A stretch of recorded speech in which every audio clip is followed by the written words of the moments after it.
Hey there, I'm Lex. This is the Global Rollers. We are just a bunch of geeks from all over the world playing Dungeons and Dragons. I will be DMing Campaign 3, so stick around. Should be thrilling. Hello and welcome. The year is 825 PD or post-divergence. We find ourselves upon the world of Exandria within the continent of Wildmount, a land of discovery, destruction, and renewal. Upon this continent, we find the glimmering coastlines in the Menagerie Coast, the lush, rolling plains pocketed by bustling civilizations within the western Windandir, and the marred wastelands of eastern Windir, or Jorhas. Jorhash was once a lush forested landscape.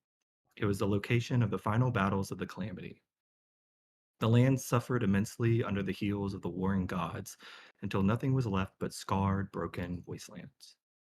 Beasts, demons, and monstrosities of the betrayer gods fled to the surrounding mountain ranges to the east and hid within the blackened marshlands, while abominations seeped from beneath the ruined earth of Jorhas's eastern shores, climbing past the penumbra range where the forgotten creations of the betrayers were locked away. With time, the land slowly began to mend itself, guided by the light of the Luxon, or the first radiance. A small group of drow emerged from the Underdark. With their bonds to the Spider Queen broken, they were set upon a new path. Reclaiming Gordranus, the ruined citadel of the betrayers, the drow gave their new city the name Rojana, Elvish for rebirth. Under the leadership of House Kryn, a nation of dark elves was built and began to reach out to the nearby nomadic tribes to unite under the light of the Luxon. Centuries later, Jorhas has changed, mostly for the better. Though still showing signs of lands ravaged by the gods, there are bustling cities with well-established trade and commerce. Once nomadic warring clans of what many consider wilder races have found new purpose within the light. Far to the northwest corner of Jorhash, the sheer cliffs and ravines of the Broken Veil Bluffs were created when the Dunerock Mountains and the Ash Keeper Peaks were sundered in the Calamity. Between these precipices, a dense morass of thick, stinking marshland claims the valley floor. Within the Broken Veil Marsh, a uniquely mobile settlement with its permanent dwellings built on the backs of dozens of horizonback tortoises, also known as Kimpaji. Urzin is home to swamp hunters, scouts, and trappers that have known the Broken Veil Marsh like no one else. The most recent society to come under the wing of the Kryn dynasty, Urzin rarely stays in one location for more than a month, and his people are skilled at the art of camouflage and ambush. And this is where we find our group. The odors of the Broken Veil Marsh mingle with the musty aroma of a fleet of horizonback tortoises or kimpaji as you traverse the rickety bridges upon Urzin. The odd village slowly moves through the swamp, its structures set atop massive shells. Urzin's residents pay little heed until you approach the large hall of Ogre Lord Befall II, a towering structure of timber, leathers, bones, and scrap. The reek of the marsh is quickly replaced by the flavorful scent of roasted meats and spiced wine. Orc attendants gesture for you toward a litter of furs before the seat of Befall II, who allows you to settle in before his baritone voice issues a welcome. Eat, drink, enjoy Befall's bounty. Since me father killed by Sunbreaker, Urzin hasn't done the same. The goblins and the citizens now look to me and Balbora. Balbora journeyed the lands near the Buffs, a place she finds her plants. She never returned. You look strong. You must help. Without her magics, the goblins and the citizens will get more and more angry.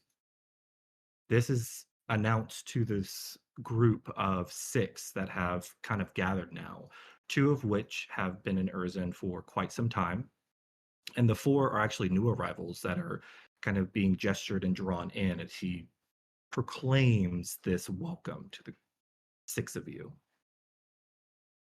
both a welcome and a task. We'll start off with the two that are currently in there. Let's go ahead and start with Myrick. Why don't you describe your character? Eric is an odd looking woman. An oddity of genetics, the child of a bugbear and drow. The elvish influence can be seen in her elegant frame, high cheekbones, white hair, and dark skin with purplish hue. However, their pointed ears were tufted with fluffy white fur. Most of their skin bore a thin layer of soft fur. Erica is 6'8" and looks strong. She wears leather from head to toe, including a snakeskin cowl across her shoulders that cover her neck and lower face, with a hood that she often keeps over her head, but not now. As the hood is down, you can see scarring, gashes along her scalp and jawbone that look fairly fresh, gashes on her neck that sometimes peek from above her clothing, and who knows what else on the rest of her body. Braids in her hair were woven in a way to attempt to hide that scarring. Around her neck was a necklace of bones with carved runes, and her warhammer and shield looked similarly feral in decor. Her eyes were filmed slightly white, suggesting that she might actually be blind. Okay. And sitting opposite Myrick, or close to Myrick, is Zetch. Go ahead and describe your character for me. The goblin that is close to Myrick is tall for their race. And due to the way they carry themselves and the way that they dress, gender is slightly indeterminate. Their hair is worn long to cover one side of their face. Scarring can be seen peeking out around the eye of that side. The scars are a darker green than the surrounding flesh. The hair is black, streaked with a very vibrant blue, and their gold eye that is visible has a similar ring of blue around the pupil. They wear a high-collared, sleeveless leather jerkin and trousers. They walk barefoot, and although they are bare-armed, they do wear long leather gloves that cover their hands up to the elbow.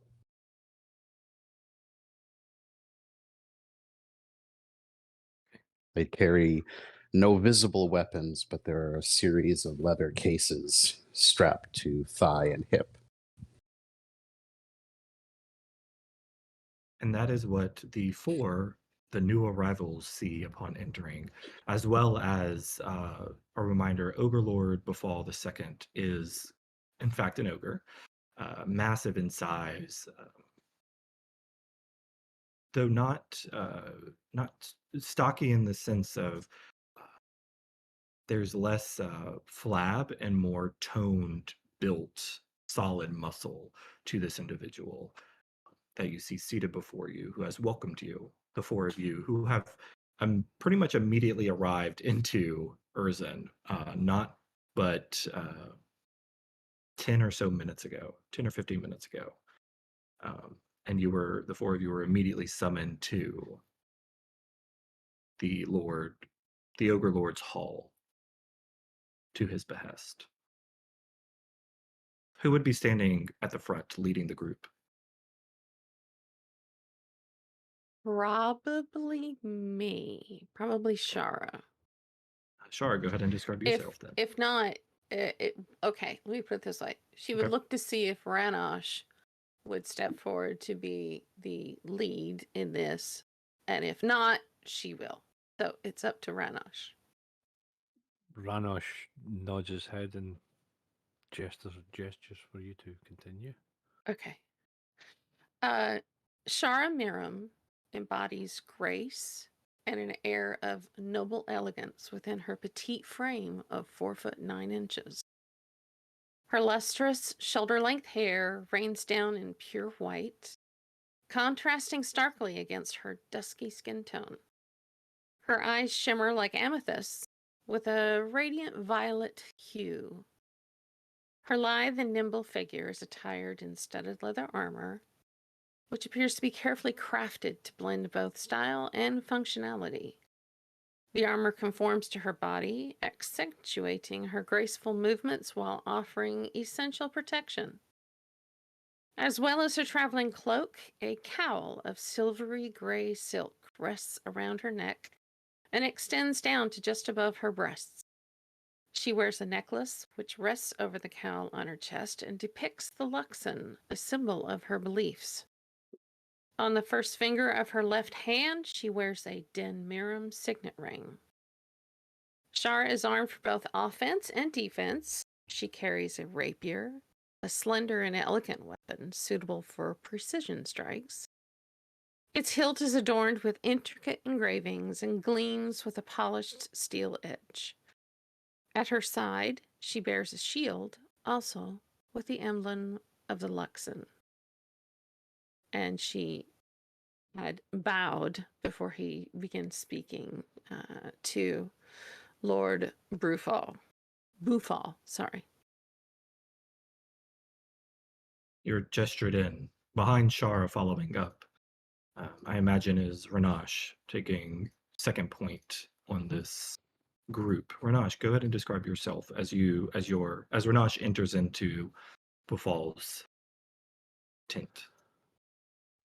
Ranosh is also a drow. His hair is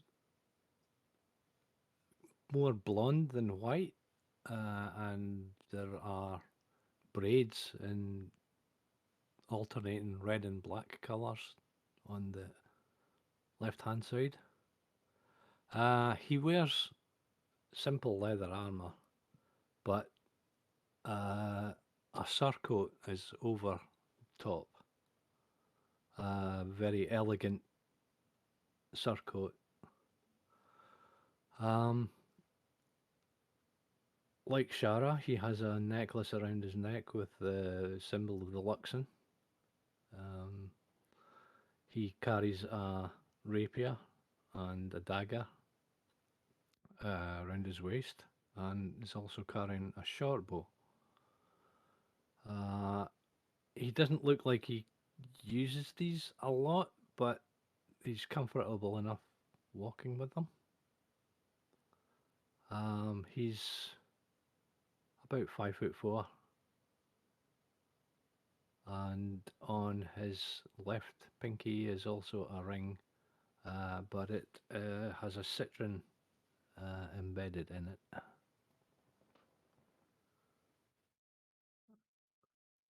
And as you That's it. enter in, Renash, moving up behind you, I imagine is who Stellar's Patch would take up the third here. Definitely Patch. Okay, Patch, you would be following in Renash as Renash, Ashar and Renash, you both kind of enter into the tent. This is more like a proceeding, almost an introductory for the moment. Patch, go ahead and describe your character, please. Alrighty, so unlike the two drow that had kind of guided him in, Patch is pretty standoffish in terms of this group. He is a rather average-looking bugbear, standing fairly tall at just over 7 foot. He has almost cartoonishly long arms and legs that you might expect of a bugbear. But when in comparison to his rather slim and short torso, he looks a little funny. His face is rather boyish, young, and is covered in a smattering of dirty looking brown fur, including a very heavy unibrow that frames his amber colored eyes. His lower two canines jut out of his mouth like one would expect a half-orc's, and he has two very long and fur-covered ears. As for clothing, he is covered, unlike the rather fancy-looking drow, he's covered in very patchworked clothing. He is kind of stitched together, hand-me-down sort of clothes that need a lot of repair. And some of his fur is kind of sticking out. He gives a very country bumpkin vibe for sure. He wears very worn leather armor and has two sheaths or short swords on his sides that don't seem to get much use. The one that is rather noticeable due to his rather dirty state is his very large, heavy crossbow that he keeps on his back. And it's the most notable thing because of its size, but also due to its almost pristine condition. It is polished and neat, and it is very well taken care Okay. of. We nod to the ogre and walk in. Okay. And last but not least, Estella. Essentially hiding behind Patch as much as she's able to is another drow with mainly white hair that has this little bit of a green shimmer to it. Long pointed ears covered in rings and chains. When you get a glimpse of her face, her eyes are pitch black, and there's starry freckles across the bridge of her nose. She's wearing a long purple shawl that hides most of what's underneath. Definitely looks like it was handmade. And on her neck is a shimmering green butterfly pendant surrounded by a ring that has looks like little stars. She stands about 4'7", wears heavy leather boots that look very worn, just plain, simple pants, and there is a large shield on her back with a handle sticking out the side, but you can't tell what the weapon is. Very, extremely nervous, using the very tall Patch to hide, essentially. Okay. As the four of you enter, Befall kind of stands a bit, rises from his throne made of haphazard ramshackle throne, if you will, a large seat. Though you see immediately to his left side is a much smaller seat, potentially meant for small folk, maybe a goblin or no bigger than a goblin or halfling in size. But he gestures, "Welcome, welcome. Take a seat any way you like. You dine, eat. Uh, we will discuss now." And he kind of settles into his own seat as if you will, like a few orc attendants actually come with these large platter-sized servings of food. And instead of setting them anywhere, they kind of hold them aloft over their heads as Befall kind of takes some food and begins eating it. Uh, uh, Shar would indeed take a seat and thank him for the bounty before them. And she'll watch for Estella to take a seat beside her.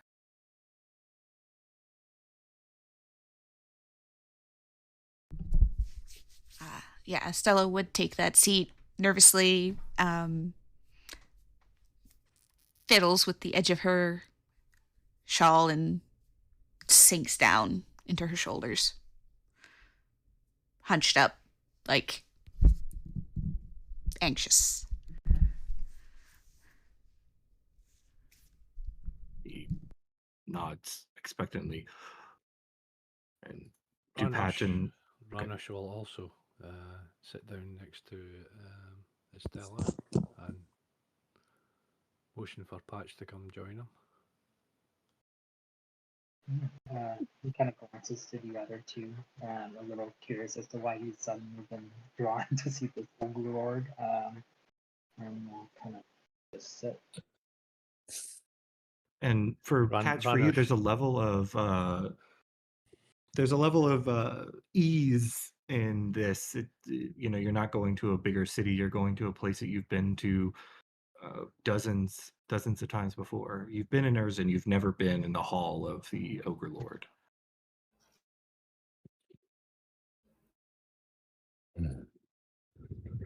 Shar will nod to the other two that are present. The half-drow and the what appears to be a goblin. Appears to be a goblin. It is probably the greatest description that Zetch will get all campaign. She will, as she takes some of the offered food and drink, eating lightly, she will proffer some questions. Do you know of anything near where Balbara would gather her plants that might have offered a danger to her? Fall kind of gives a shake of the head. Aside from the citizens of the swamps and the marshes, nothing else. But Barbara is smart, is keen, is of the land, is a bog witch. She is the best of navigating and making her way back. I've sent a few other groups. They have now returned. I am a bit desperate. And he kind of gives a look to Zetch and Myrick. These are her wards. Well, 2 of 3 of her wards. I know that they would wish to find her. You look to be a capable group coming upon backs in caravans. And looking how you do, I was hoping with the arrival, it was fate, if you will. And if you don't know what this is, there I look on. Fars, you were cutting out, or Fars, Pat, you were cutting out for me just a little bit. Oh, is that any better? Yeah, A it's little bit? little bit fuzzy. It's a bit Yeah. Hang hushy. on, try something. Come forward, little man. I can't hear. Maybe get Yeah, you're closer pretty to far. microphone. Is that any He better? leans down a bit. Yeah, that's better. Yeah. For me, it is, yeah. Mhm. Can you all give us a description of this barbarian? She old, she a gobbly. They know what she looks like, and they point to Myrick and Zetch. If you find her or her body, they'll know. Shar will look to because we haven't been introduced yet to Zetch and Myrick. So she'll nod to the two. I am Shara Miram. This is Estella, and Ranish Kryn, and Patch. And your names? Zetchulio Sercantus. Gesundheit. Zetch. Zetch will do. Zetch will be great. And you? The half drow kind of pauses for a moment awkwardly. It looks like she's like thinking about it for a second. Myrick. Do the two of you know where this place is that she likes to go to for her plant?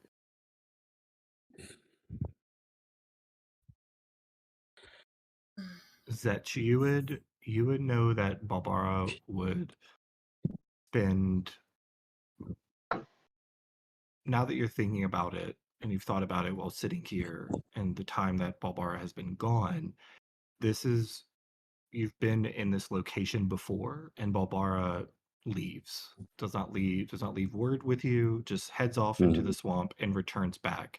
The amount of time that has passed is definitely Too long. Too long, right? Yeah. It's usually only a day, if that, a day of her being gone, but it's been about 3 days, or I'm sorry, about 2 days now. Whatever it is within a day's walk of this place. I am not sure entirely where she goes, but when the Gimpachi have been in this area before, she has taken her little journeys. She'll look to Lord Bufal. I assume if you had the ability for locator spells, they would have been used? He kind of gives you a look. Magic is not as abundant here as Barbara was strongest in magics. All right. These other groups you sent out, were any of them trackers? Yes, two for each group. There was groups of 3. First group went out mourning yesterday. Came back hurt, poisoned. Came upon a house of snakes, of swamp snakes. Second group come back this morning, had found stone, large stone, found footprints, but got sick, ill. They black ichor came from eyes, nose, mouth.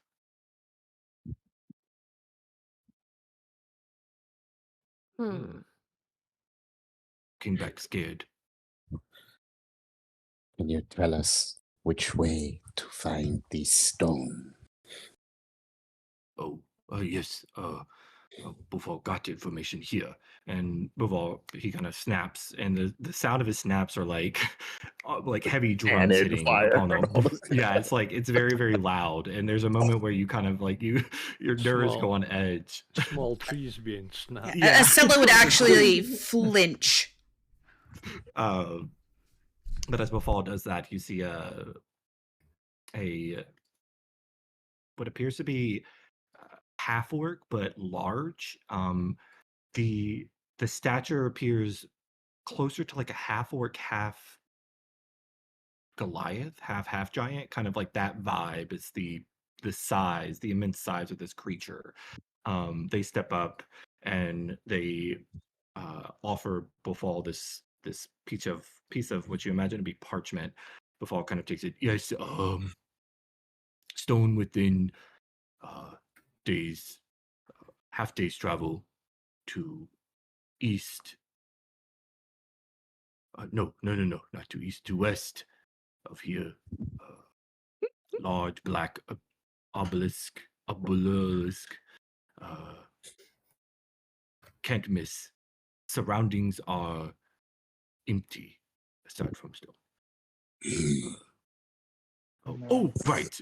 Bufal will offer, you see as he kind of reads a little bit further down, Bufal offers 100 gold pieces and 1 pick of premium weapons for each. And he kind of gives a big toothy grin. He unfurls the paper and he kind of hands it down and they bring it to you. And the attendant, this half orc attendant, brings it and sets it before the group. Zetch is going to briefly look at Mirek, and Mirek will feel a slight tickle in the back of her mind. By this point, Mirek would know that that means silent communication with Zetch is possible. And then Zesh will turn to the others. I'd to Balbara. I am with threads of obligation. Is this reward sufficient enough to allow you to help us? Y'all need the help. I don't mind. I'm pretty good at trying to settle governments.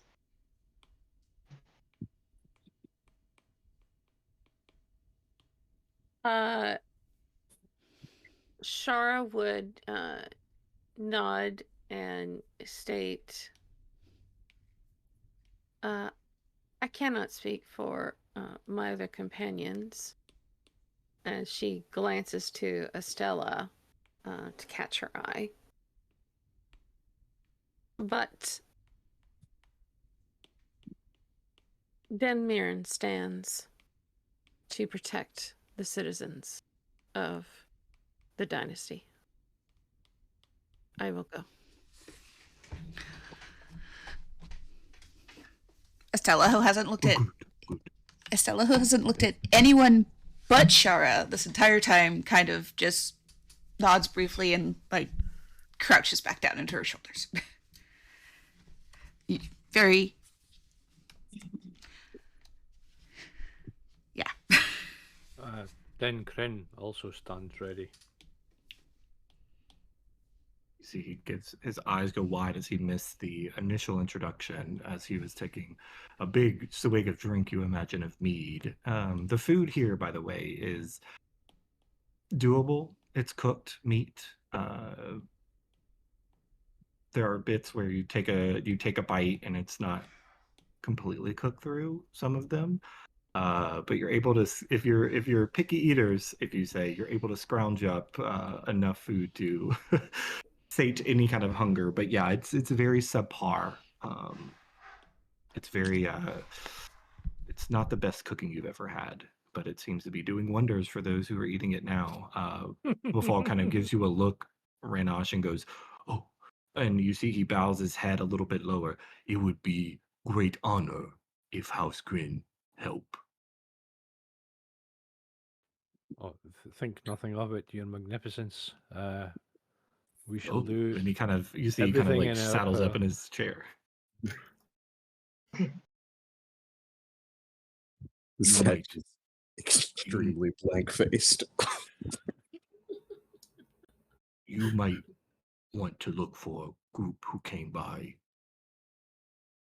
a couple weeks ago. They were of the dynasty. They went looking for things, asking questions about the younglings of malice. And he kind of looks a little confused by the words, as if he was remembering something that he doesn't fully Shara's understand. eyes immediately narrow. Immediately. Yeah, she knows exactly what he meant. They came in asking questions. This was before this location, but they traveled northwest, which would kind of maybe same area, but has been days since heard word. They stated they were with the children of malice. No, they were looking for those of the younglings of malice. Children, yes, children of malice. They were looking for children of malice. Right. Gave me name. Taldria Vrin is her name. Did he just say Taldria Kryn? Vrin. Vrinn. Taldria Vrin.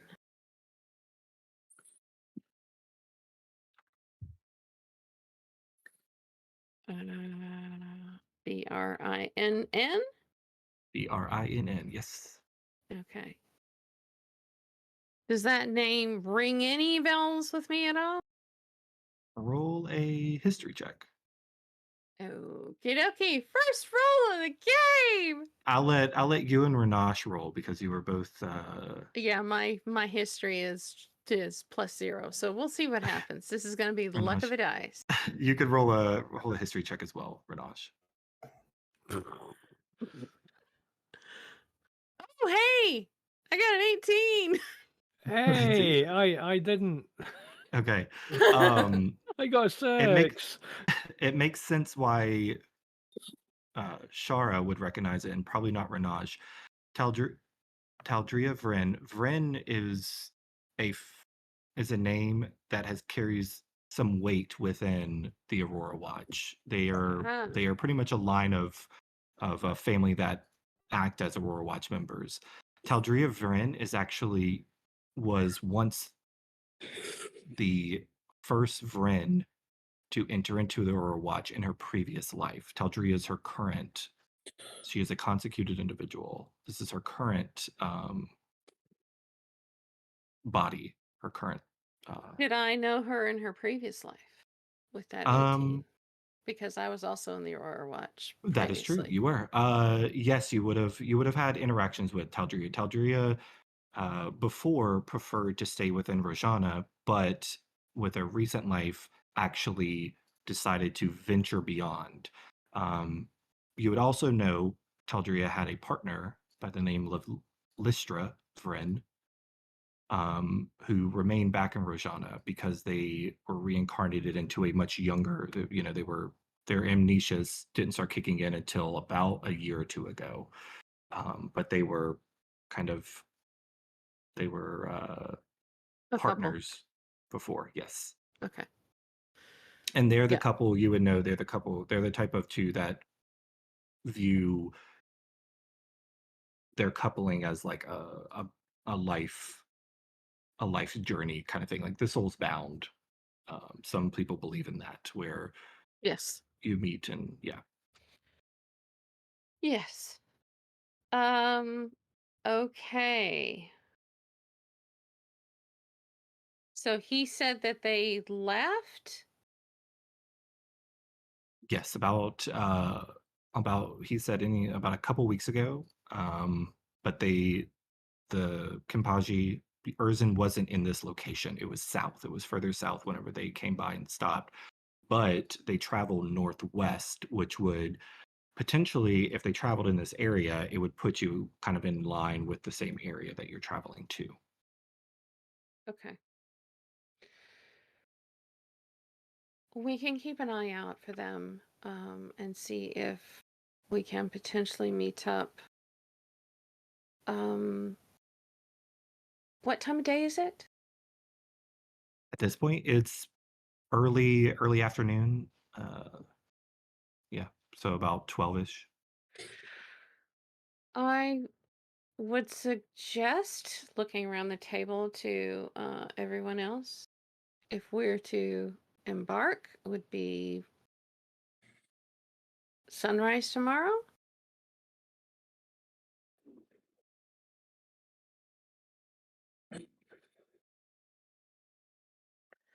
Any thoughts?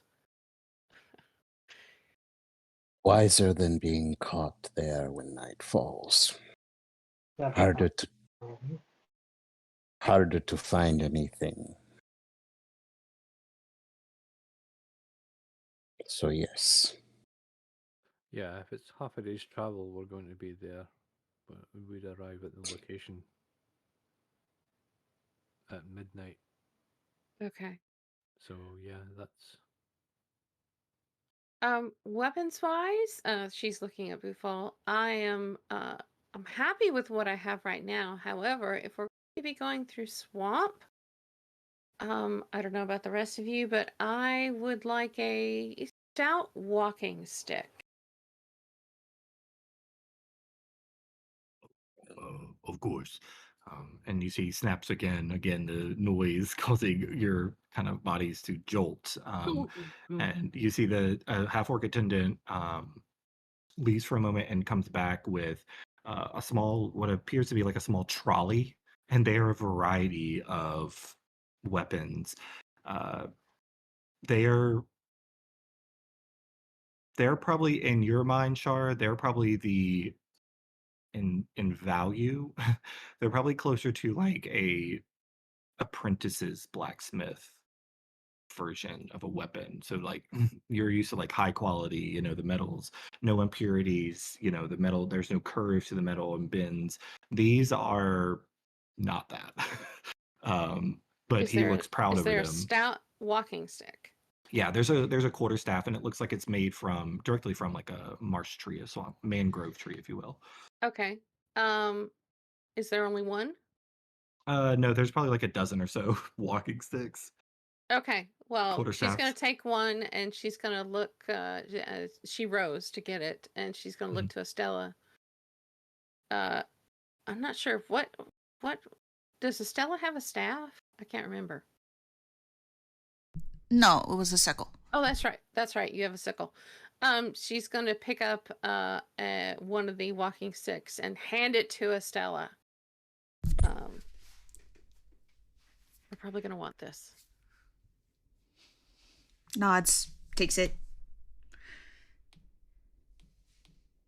And she nods to Bufal. Very good quality.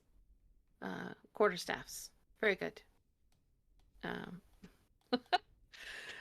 Because she's not going to say anything about the rest of the but she's being diplomatic. Is Yes, there somewhere? They look mighty fine. Vanish will take one too. Yeah. Sturdy, very, very sturdy.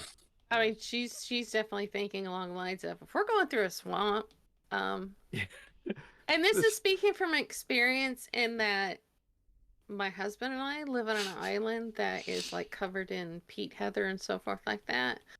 And sometimes you can easily step into very spongy areas if you're not careful. So yeah, a walking stick for a swamp, just to make sure that where you're about to step is actually firm ground, is wise beyond belief. Would they have any boots, long boots to stop muck and Not stuff on the like that? weapons rack. No. But- But in oh. general, would it be possible to acquire a pair of long boots? You can potentially look around, and you do have two individuals that are Byricans who could probably indicate. Even Patch may be able to direct you in the right direction of where you would want to go. Yeah, because I don't That's a good idea, Rana. Some long boots. particularly want to be getting foot rot. All right. And lastly, she'll ask Bufal, is there somewhere where we can rest for the night? Yes, I clear out Bufal Hall, and you sleep here. You close the tents, and you all could be here, and you could make friends and leave all at the same time. And he kind of smiles. I give best cots to you all. Excellent. We very much appreciate your generous hospitality. Least I can do. Okay, so yeah, I am all for finding some tall boots. Yeah. If we were going to find tall boots, Estelle will kind of pull Shara over and go, I told you needed boots. Better boots. Yeah, well, I didn't think we'd be going into the swamp, so point taken. Merrick receives a thought in the back of her mind. I'm going back to Barbaras to recover my gear. I'll be right back. Don't leave me with these. You get a response. Question: Has Merrick been wearing this mask thing the whole time? Myrick, I should say. Yeah, it's kind of like loose around her neck, like it's pulled down, and her hood is pulled down, probably mostly in Okay. respect of the location and presence of the leader of the group here. Okay. But just as how Estelle was kind of trying to hide behind Patch, she was also kind of trying to hide behind Zetch, except for Zetch is like less than half her height, so it's a little We There's a have the lot of- shy couple. There's a lot Yep. of crouching going on, is there? Well, All right, there's not a whole lot of hiding behind 4'9" Shara. It can be done. She's small but mighty. If we can find somewhere for some good, like decent going into the swamp type boots that may be treated like oilskin. why don't we make a shopping trip then? Yes, I think that would be wonderful. We'll all come back here and she kind of Setch looks about and they are not pleased with the idea of sleeping here. It's written reasonably plainly on their face. Same on my works. We'll all get to know each other then. Come How on. Right. Yeah, and she'll follow. Well, she'll ask questions later.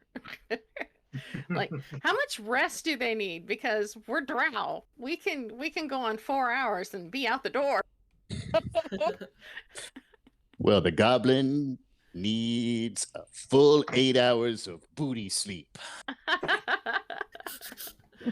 Okay. I'm not sure what booty sleep is. But Sleeping with their ass up in the air like they're a toddler.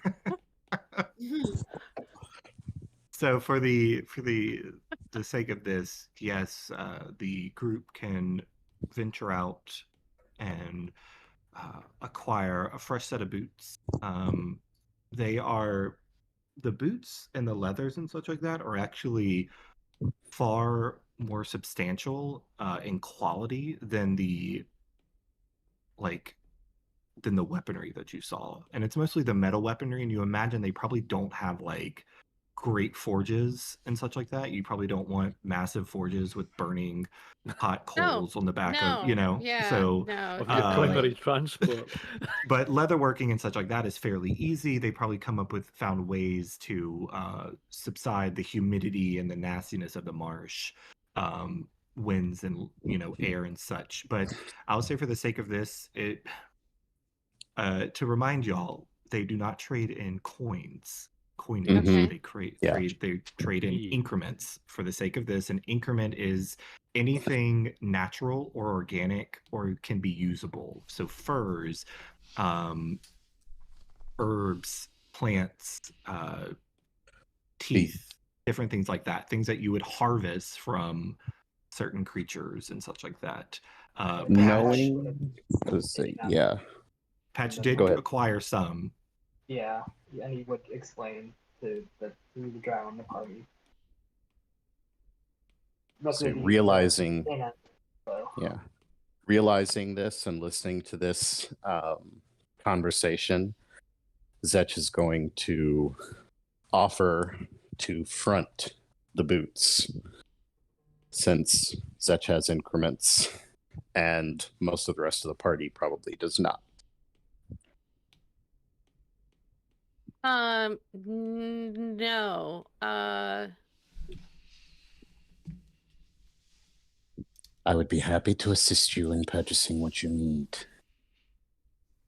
Recovery of Bulbara is important to me, and if this assists us in that task, I would like to make it as easy as possible.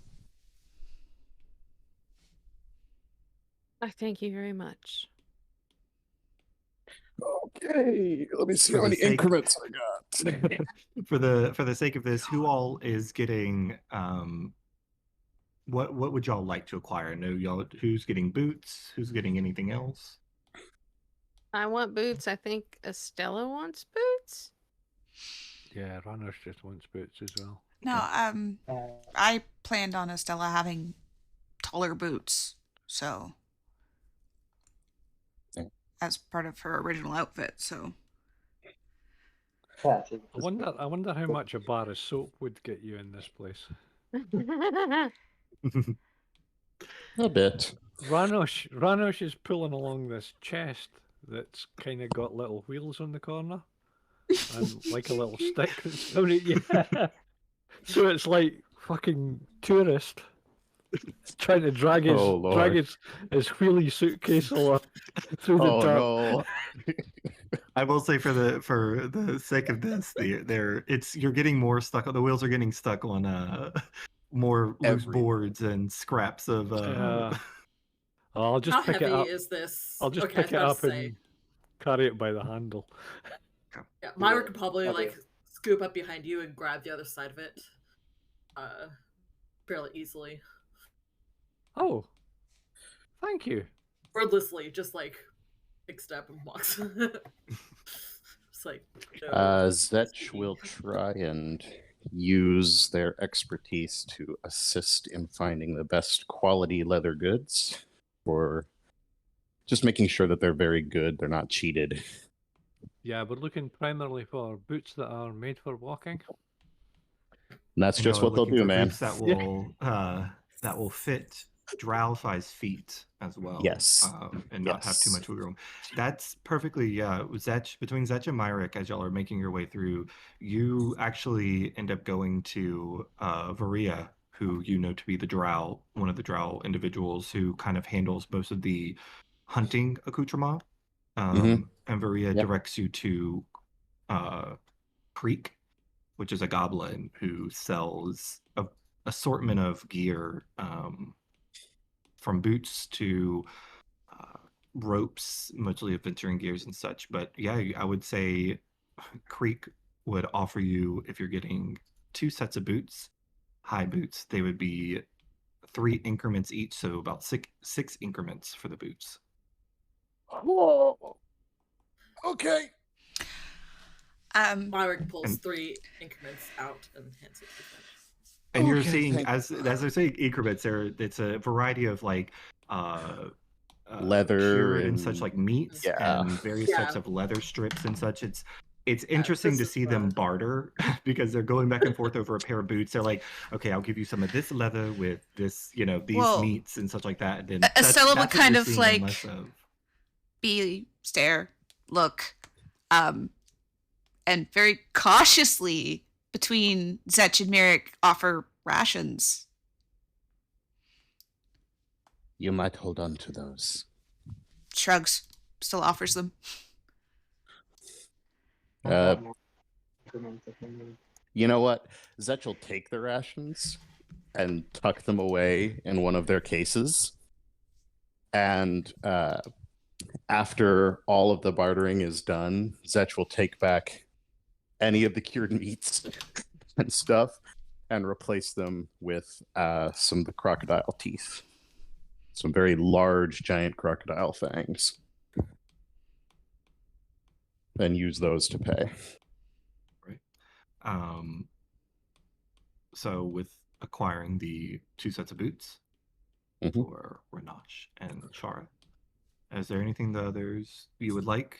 The others would potentially like to attempt to barter for or acquire for the journey ahead? Do you all have rope?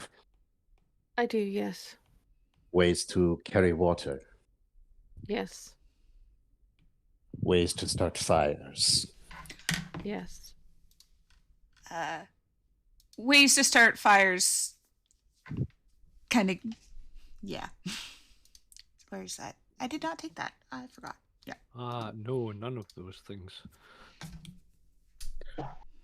What are you carrying in that box? Change of clothes, some paper and ink pens, scroll cases. Got a lamp and some oil flasks. ceiling I'll make wax, sure soap. Got some very, very delicate perfumes. An Is that your extreme face? arch.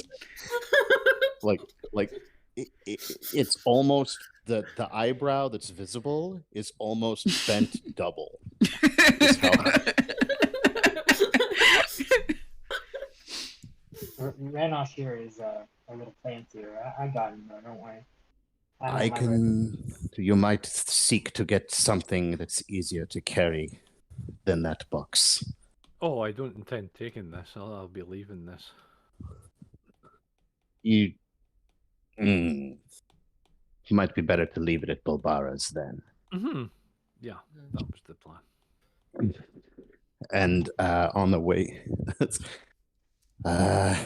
all right. How much rope do we have? I have some rope. I've got 50 feet. Hemp.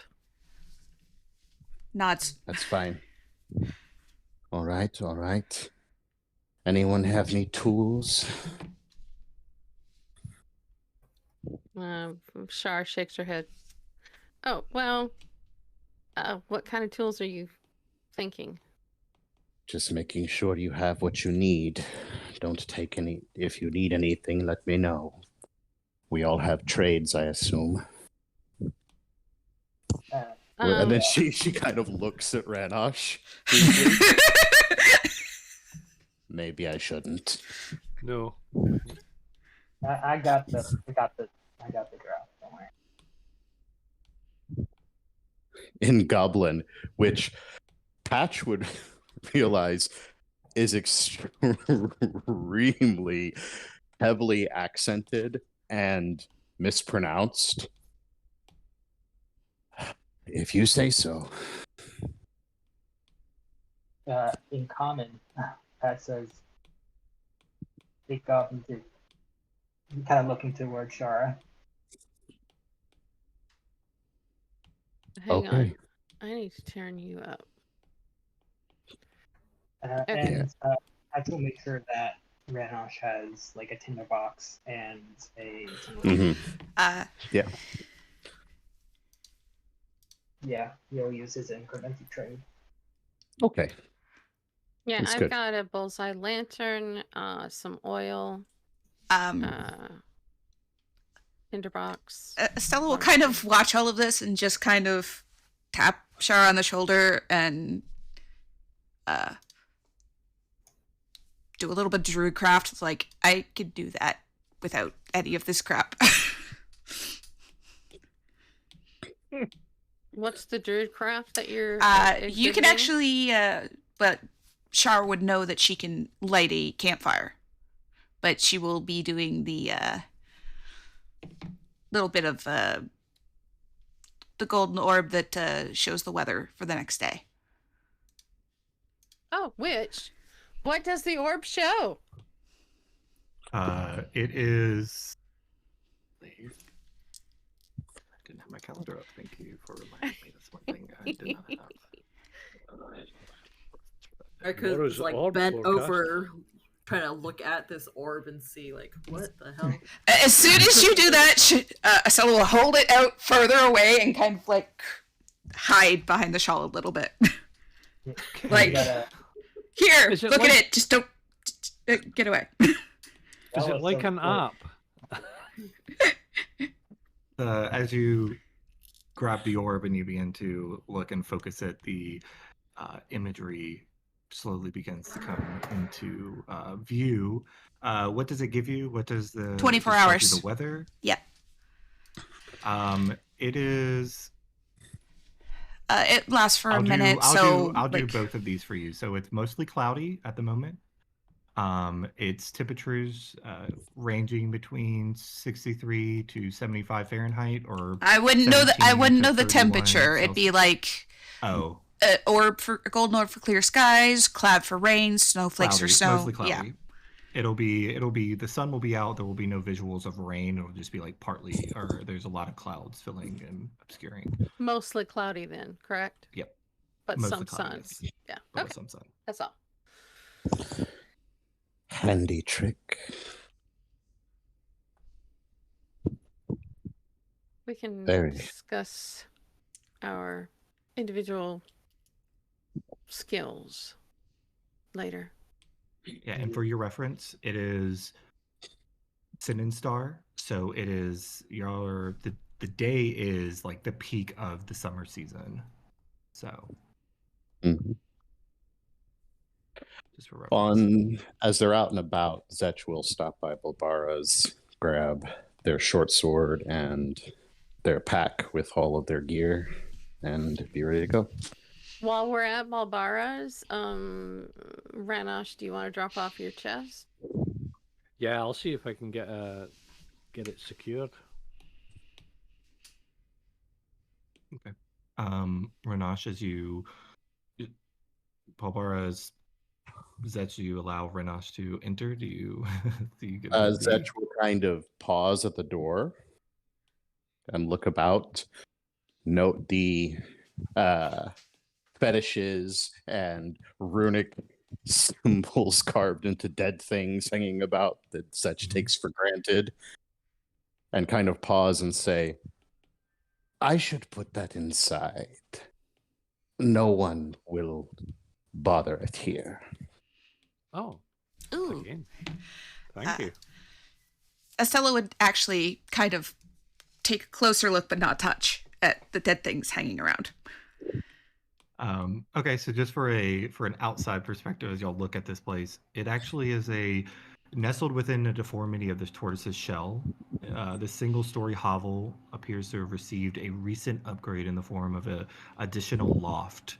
From the outside, it appears quaint and homely, aside from the various small wooden effigies and what appear to be the skinned, probably a better word would be flayed, corpses of small creatures, as well as patches of dried, scaled skin, which is scales that they aren't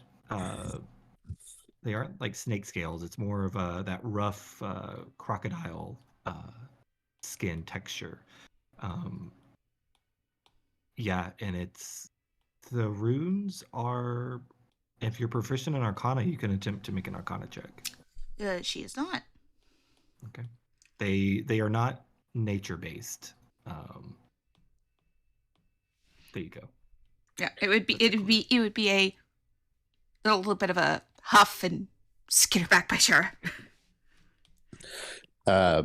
Zetch is going to motion to Renosh. Get out anything you can't live without. And he just wheels it to him without even looking. All right. Zetch will place the case carefully inside, tuck it away somewhere in a corner. Okay, so as you begin to tuck it away, Renosh, is the chest locked? Does it have a lock? I would imagine there would be a rudimentary Okay. little teeny tiny key that you Right, could just enough of easily a key lose. to, okay.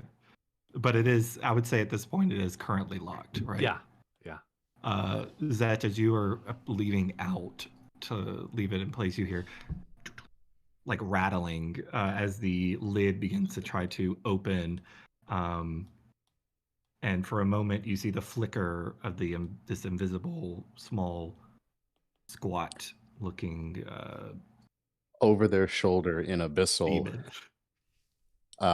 their shoulder in abyssal, Zetch will say, leave it. They're trying to help your mistress.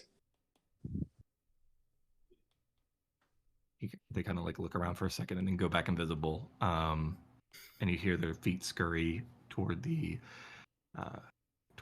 back room where Balbara typically would stay and sleep. And Zetch will come outside. Okay. Anyone need anything else? I'm okay. Well, I think we're Mara good. could have grabbed her stuff as well. And Yeah, yours has been in the adjoining addition, if you will. again, another addition that looks like it was recently renovated or updated. And Myrick steps through, and Myrick, within the interior, your Kyram, your sister, is nowhere to be seen. She kind of looks around, shrugs, and turns around and goes back with her stuff. Her sister didn't disappear too. Like, she's been around, right? Yeah, she's been around. She left Okay, this morning. yeah, She left this morning. She. Are you going to indicate anything, or are you just going to grab your stuff and leave? It's up to you. I'm not. I don't want to control. I'm just asking what you're. If you just grab your stuff and head out, that's perfectly okay. Yeah, that's Okay. Yeah, she will assume that everyone kind of knows what's going on a little bit, because she seems to know more than Myrick does in general. Whether Okay. that's a good assumption or not, that's what she rolls with. Perfectly fine. Yeah, so the group has their belongings gathered. I would say at this point, to try to traverse around and doing the bartering, it's right now at this point probably no later than like 2 to 3 o'clock. It took you about 3 or so hours to traverse around. I would say you're giving them a little bit of a tour, the easier thoroughfares to pass through, especially for their size, so they don't have to do any extra climbing or kind of slouching or crouching down, because there are areas of Urzen that are built for smaller folk, for the goblins, seeing as goblins are the more abundant of the races. But yeah, you kind of, I would say, navigate through. Patch will look especially to Vetch and ask, do they have any good places for Spaldy? Good places for what? Spaldy. Baldy? Spaldy. It is a Kumpaji delicacy. It's a soup made. Oh, yeah, It is yeah. Yes, it is a type of food, yes. It should be pretty easy on the way back to find a place that sells some. Yeah, and it's interesting to consider the delicacy of eating on A moving yeah, the also, and to eat the creature that essentially, it's like, imagine it like eating like horse, it's things that have, you're traveling on and do this acquiring. But you do know that Zetch, Patch, Myrick, you probably would have learned that there are the types of Kampaji when in the stew are typically the eggs, so it's the young Kampajis before they're fully formed, and that's a way of like quelling and reducing the numbers, if you will, of these massive tortoises, is using the eggs as food and delicacy in the embryos inside and such. It's not uncommon. It makes most sense considering how big these creatures get. Don't want too many food. Mm-hmm.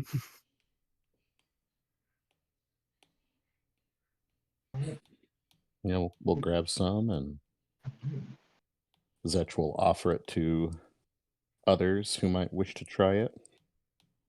Go ahead and see what I can get for everybody. I'll say, for the sake of this, if you were to request it while you're staying within the tent, it will be provided. Food and such like that will be provided to you. So if you make the request at the hall, Lord Befall's hall, then you can get it for free.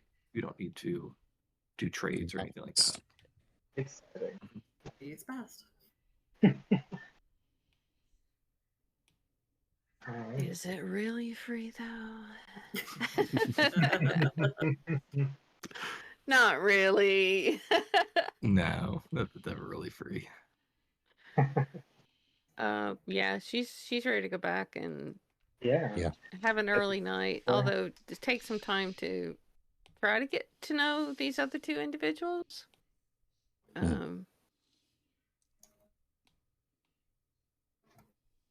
Also, what happened to our escort? They headed back, did they not? Well, I thought they were escorting us all the way to Chagao, but Yes, you have not seen them since your arrival. So it was the two that were riding along, or the three, I'm sorry, that were riding along with you. Yeah, but you have not seen them since your return. You've kind of gotten swept up in a lot of things at the moment. But can I ask after them, see where they might be? I mean, yeah, so I would say if you send word out to where your escorts may have went off to, you would be informed that they were directed to homestead, goblinoid homestead, goblin homestead, to deliver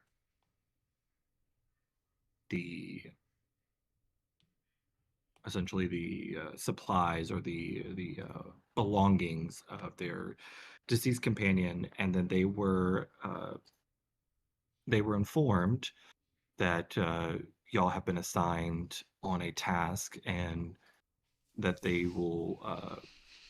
can see you before, like, see you off, essentially. So but yeah, she is going to ask for them to stay with Erzin until they return, because they were supposed to escort them all the way to Chagao, I believe. And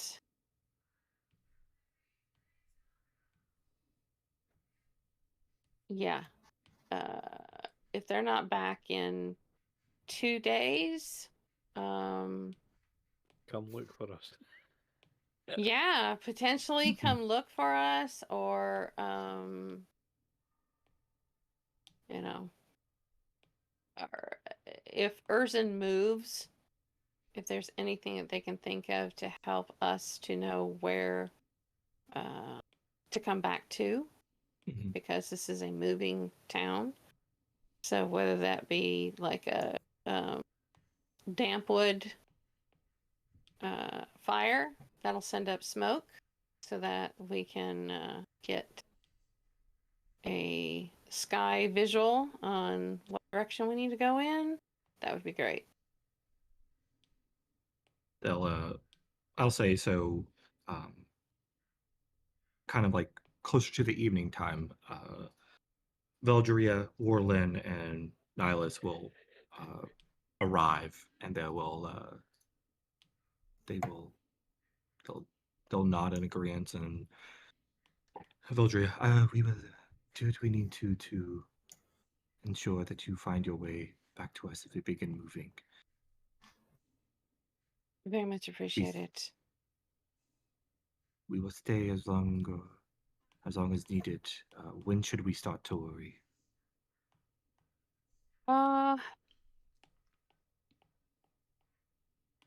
3 days. Okay. Look to the skies. We keep will. Smoke set for you. If the city doesn't move, we should be fine. But if they do move, and they may need to, then yeah, we'll need something to guide us. Potentially. We will certainly do that for you. Of course. And she'll then leave them and head for Bufal's tent. Yeah, Bufal's tent. All right. So the 6 of you are essentially, in essence, having a bit of slumber party, if you will, a sleepover.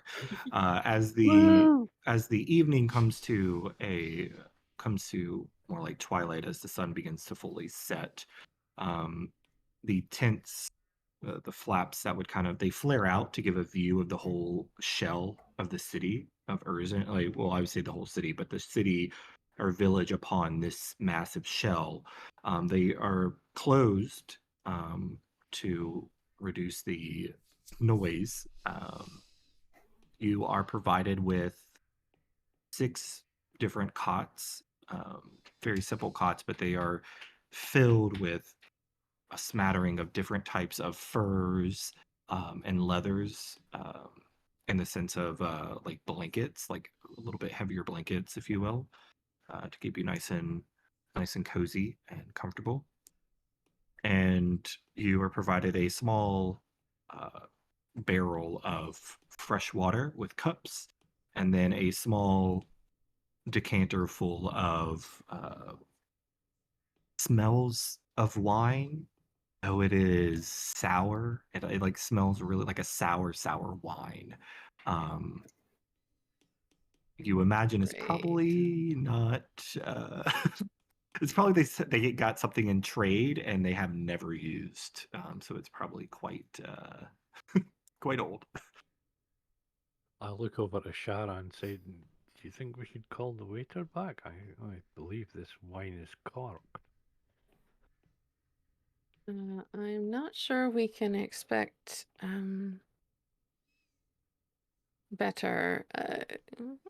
We might want to stick with water. I think you're right. Yeah. Zetch is filling water skins, looking through the mix of food for any nuts, mushrooms, things that can be dried, long. It's like just scavenging about.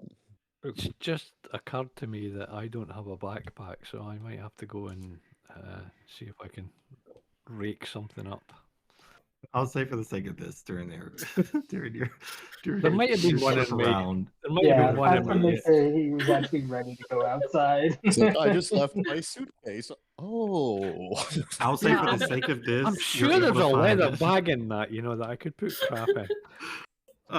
For the sake of this and ease, you're able to find a nice. Oh, look, I had one in the case all along.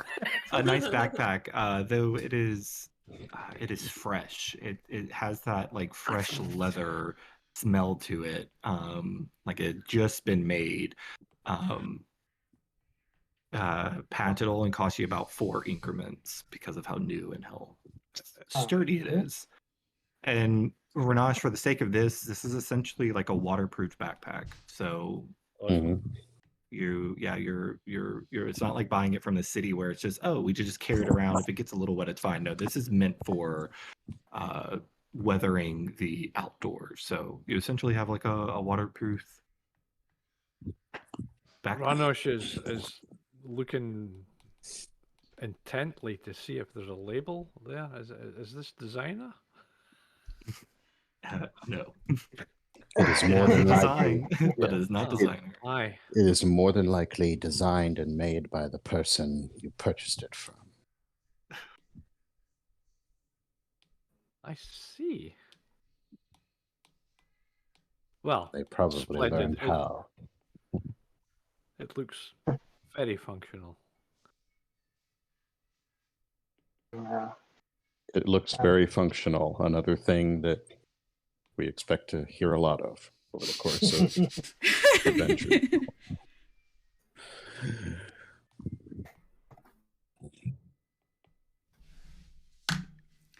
As the 6 of you sit around, filling idle time with light conversation, or if there's any conversations that you would have, this is time to do it. I shall strike up a little bit of a ditty on my charm. Just Shara a will pull out her knitting. little bit of background music. It's actually foreground music, as the background sounds are boisterous conversation and like almost like celebrations and revelry that's going on in the city, various portions of the city below. And if you were to look out and peer over the flaps, you see there are different portions of the city. Some are like completely darkened. And then there's another side of the city where it's like like heavily illuminated, and you could see you could probably tell where the party district and the residential district and the commerce district, essentially like where the merchants and stuff like that, those are darkened. That's the darkened area. The area that you're looking at and viewing that has a lot of cantankerousness going on, debauchery, if you will, is the like residential mending in or melding into kind of like the entertainment, if you will. They kind of like blend together. You can closely relate it to like New Orleans if you live on Bourbon Street. It's that one street or that one area is just vibrant against a darkened background. And from this vantage point too, you peer out and you can actually see there are dozens of other Kimpajis of various sizes that are settled around, and you can look and see that there is the same kind of livelihood, if you will. Some of the tortoises are meant for being more like the pack mules, where a lot of things are stored, like extra wood and extra scraps and such like that.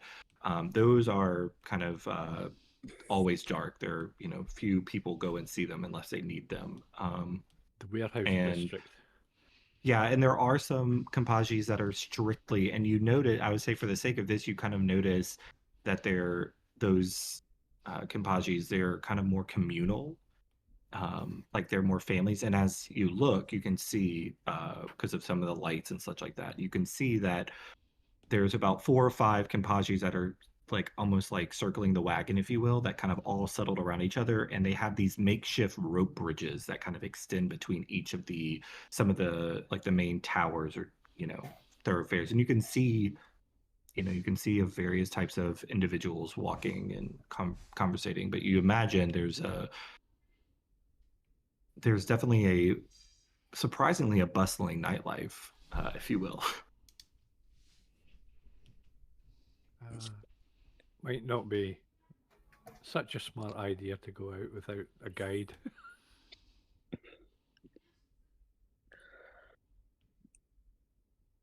How many days before the festival in Jigao? The festival is on the 16th, and y'all are on the night of the 7th. So you have... Okay. 2, 3, It just finished half an hour ago. So we've got 9 days. About 9 days, yeah. Okay. Well, best wrap this up then. Huh? And Jigao from this point is about a 4 days travel.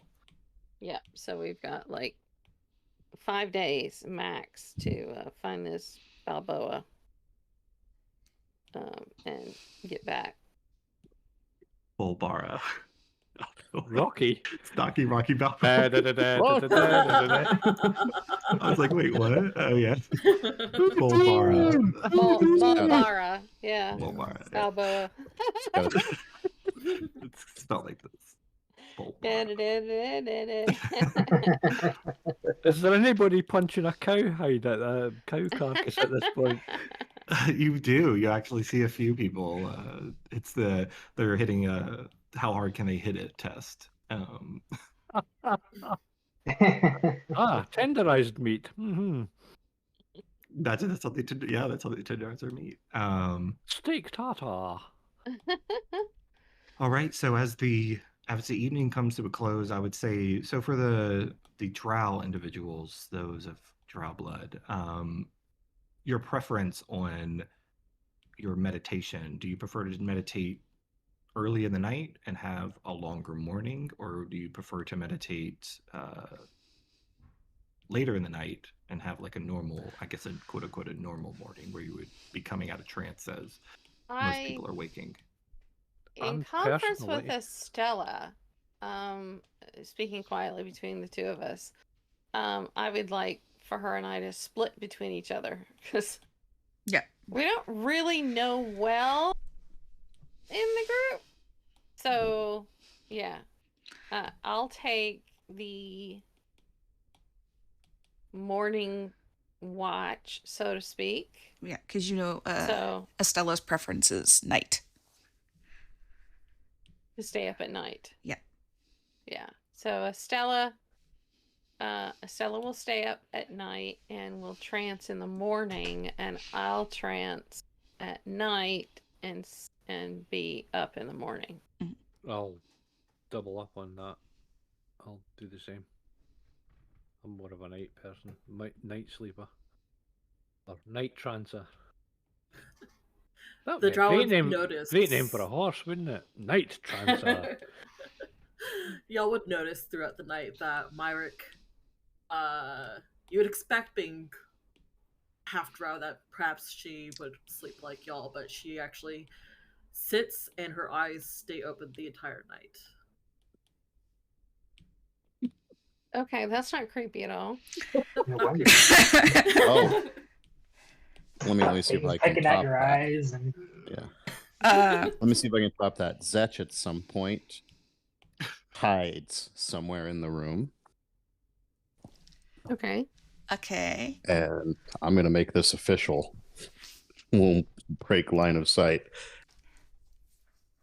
Well, you So it's a 19 for my stealth check, and Zetch is going to attempt to hide somewhere in the room. So you attempt to, for the sake of this, if you attempt to break line of sight, that's Are you just steps standing out in the from middle of the flaps. room with Yeah. a lampshade steps out on of the your flaps, head? and we'll have to redivert and move quietly around the outside. I would say potentially using the excuse of the loo or something of that. But No, you step out not and even a you word. Literally just walks out. just okay, just leaves. Yes, that Estella would be paying attention. She doesn't look like it, so I will roll a perception against that. Roll a perception, yeah. You make it. 13. Yay! All right. Zetch is hiding literally behind Ranish whenever Ranish is taking his trance. So whenever Ranish wakes from his trance, Zetch is like sleeping behind his backpack. Okay. Okay. I And don't Pat, remember you packing sleep that. normally, I imagine. Yeah. Okay. no shenanigans, no nothing. I guess. Used to this sort of thing, but Yeah,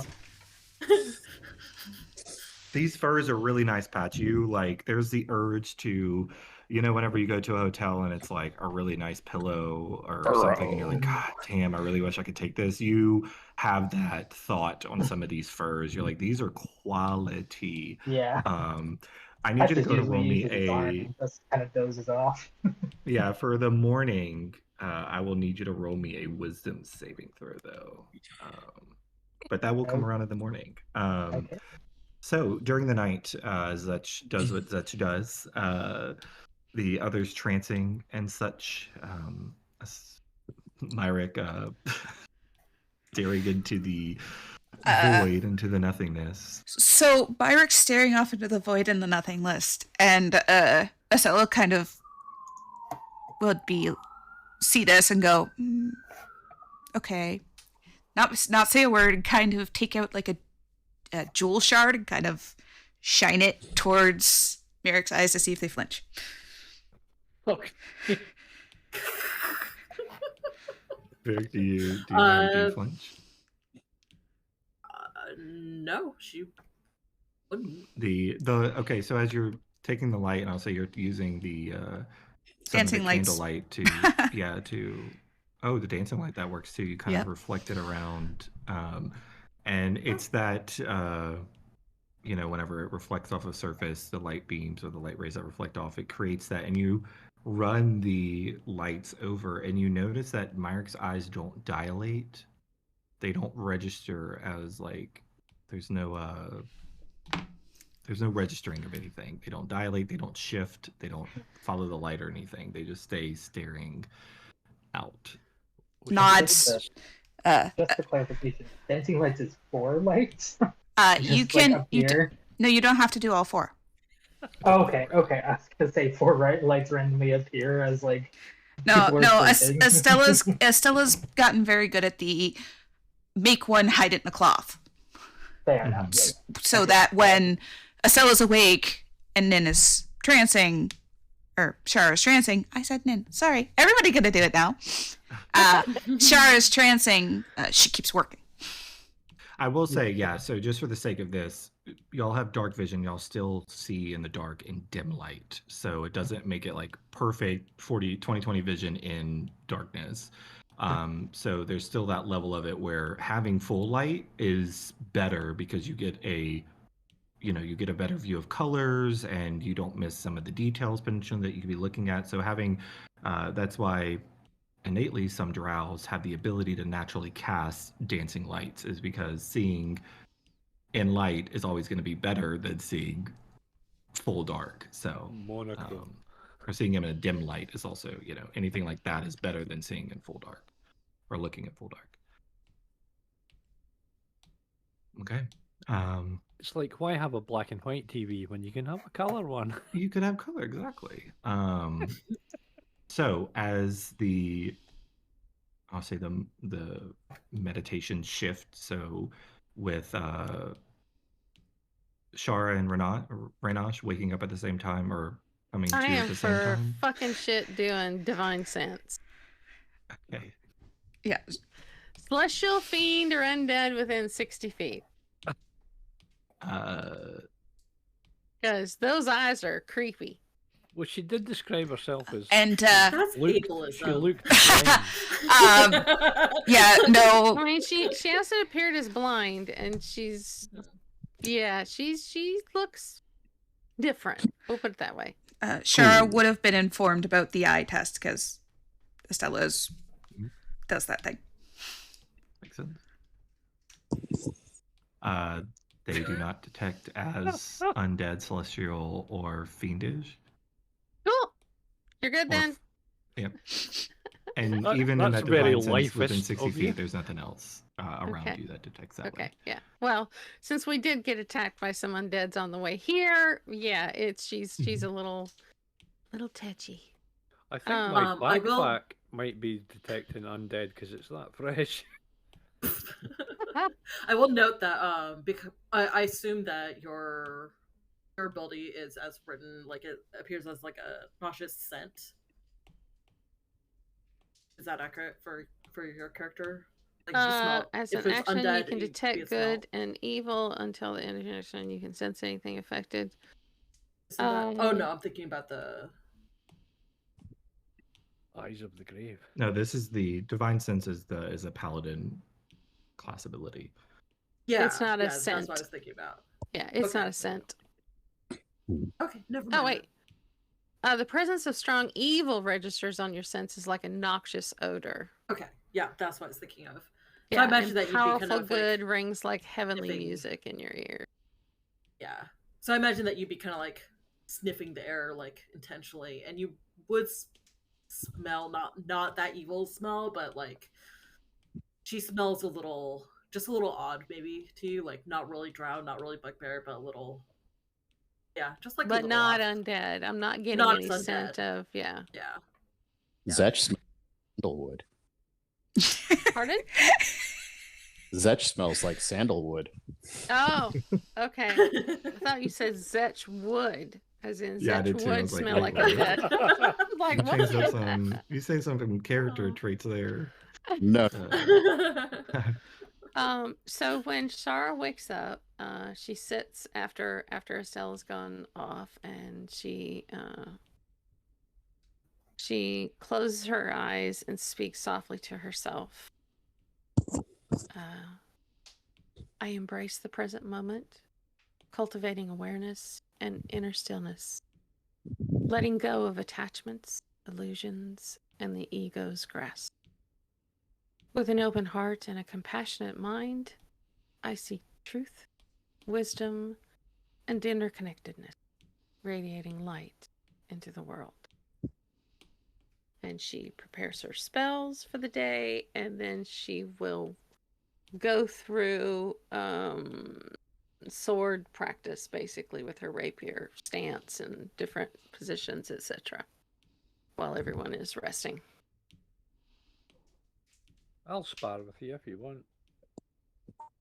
She doesn't want to make any noise to wake anyone, so this is more of like practicing, Ding, ding, ding, ding. almost like practicing fencing stances. Different movements and making it all muscle memory. Keeping that muscle memory of what you do in her head, what she's parrying, etc. So, but yeah, she doesn't want to wake anybody up, so she doesn't want any clashing blades. But she will, if you make the offer, she says, I'll take you up on it later when everyone's awake. Okay. I mean, I'm not that very good, but, I'm there to lend you a sword. Practice can lead to eventual perfection. So true.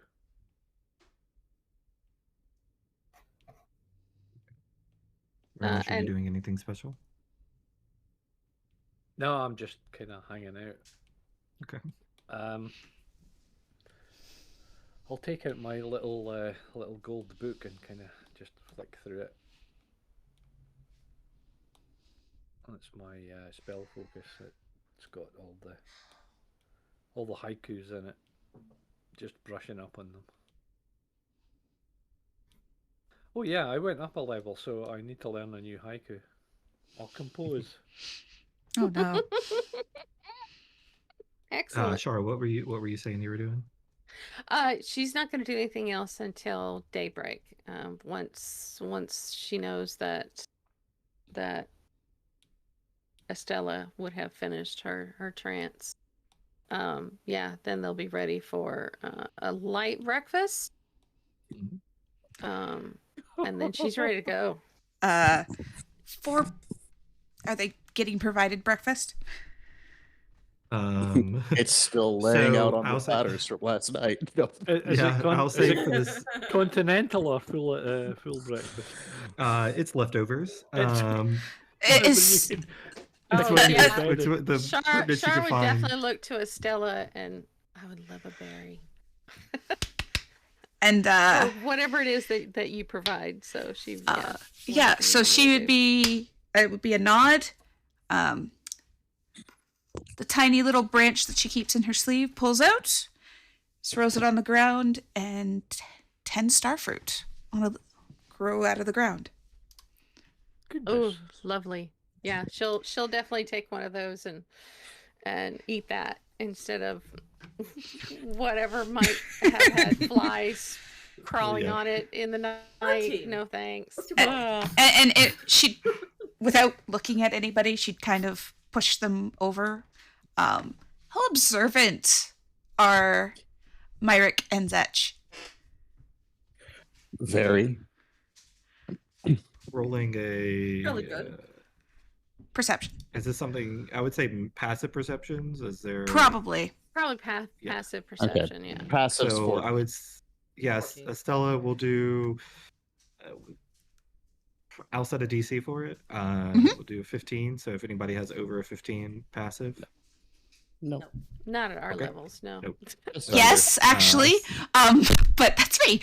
only two other people, which Pat probably would have registered it probably before. Yes. I think was the case. Yeah, was But imagining what it is. Estella's eyes are green again, Patch. Oh, And good. you just saw them black earlier. Yeah. Well, much earlier, hours ago. Yes. Last time you went to sleep and now you're waking up. Yeah, so I'll say for the sake of this, y'all begin to come to, so you can prepare spells that you would like if you do that.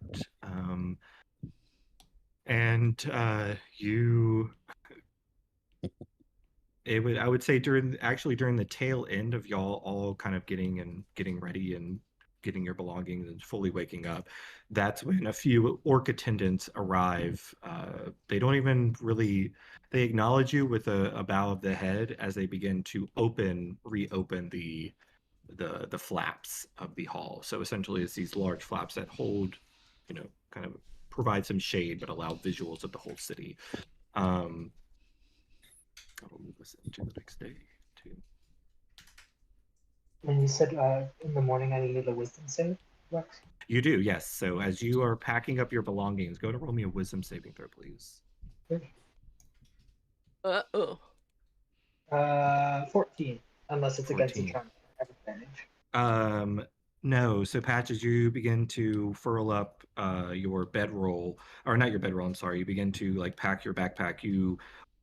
There's a moment where what you're looking at is a bedroll, and you begin to furl up one of the leathers, one of the furs. It's just about the size of your bedroll, and what you visually see is you furling up your bedroll. You roll it up and you stick it into your pack.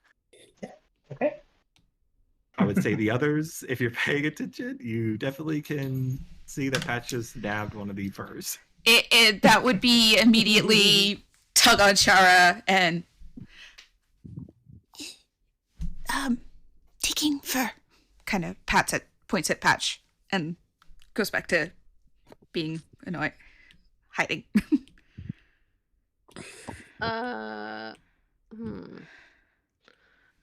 I mean, were we told we couldn't take anything? No.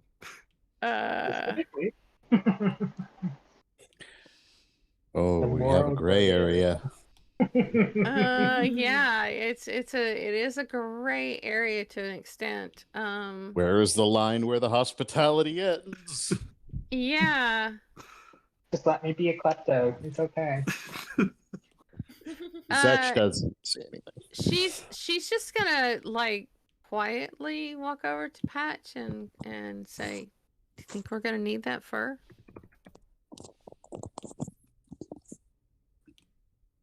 We could. I mean, it's warm. Sure. And we can return it when we come back, I guess. or take it in lieu of your payment. Look, there's no harm. Oh, I can see there's no harm. So just So you're implying that I don't take payment for a job that I'm going to be doing. I'm going to be taking payment. all right. Yeah, she's thinking her own thoughts at the moment. Did he pick up his bedroll? They didn't have to use a bedroll. Y'all didn't have to use a bedroll because y'all Okay. had cots like these. So yeah, it's. He just rolled up that fur and stuck it in his bag. Mm-hmm. Must not have been a very big fur. Yeah, no, that's why it's a big bag. It was about the size of a bedroll, in the way that it can condense down. But it does stick out. It protrudes a little bit.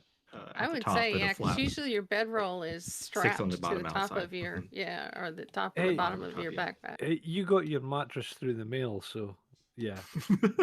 I did. Yeah, that happens. So as the morning comes, the attendant arrive. They begin taking some of the platters and plates and such with the whatever potential leftovers that were left. Zetch you will see- go goblin mode, and Zetch will go goblin mode for a brief moment. There is terrible sound as they fill their belly as quickly as possible before the food is gone. You were given a good berry if you wanted it. It was Zetch offered. doesn't know what that is. That's a weird fruit. I've never seen that. That is, ooh. Bad juju. Shar will be the one to speak up about the starfruit, and she'll point to them and say, it's a druid treat, and you can eat it later, and it should fill your belly.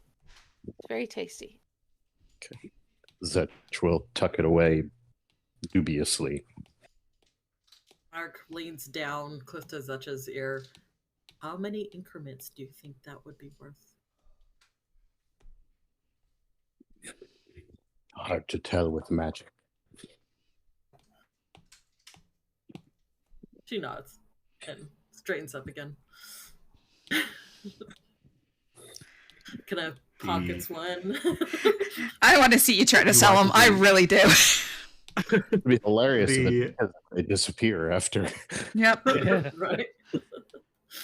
The Orcitan actually grabs a decanter of untouched soured wine and just kind of pours it over the edge of the thing and kind of, does the shake to make sure all the contents are out and just begins to leave, carrying out as the group Is there begin somewhere making we their can way. fill our water skins?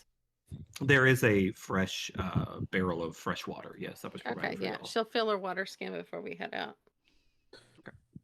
As they're doing that, Setch has pulled a small, strangely carved wooden case from their pocket and opened it to expose a series of strangely finely carved wooden picks, a couple of bone needles, and a soft twig that has, when one end has been thoroughly chewed, and begins the painstaking process of thoroughly cleaning and inspecting their teeth.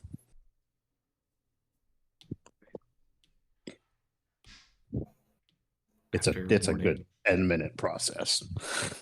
After the morning rituals are completed, water skins are filled, bellies are full, bags are packed, supplies are gathered. The group begins to make their way, exiting, if you will, the fresh boots. I would say the new boots that you've acquired.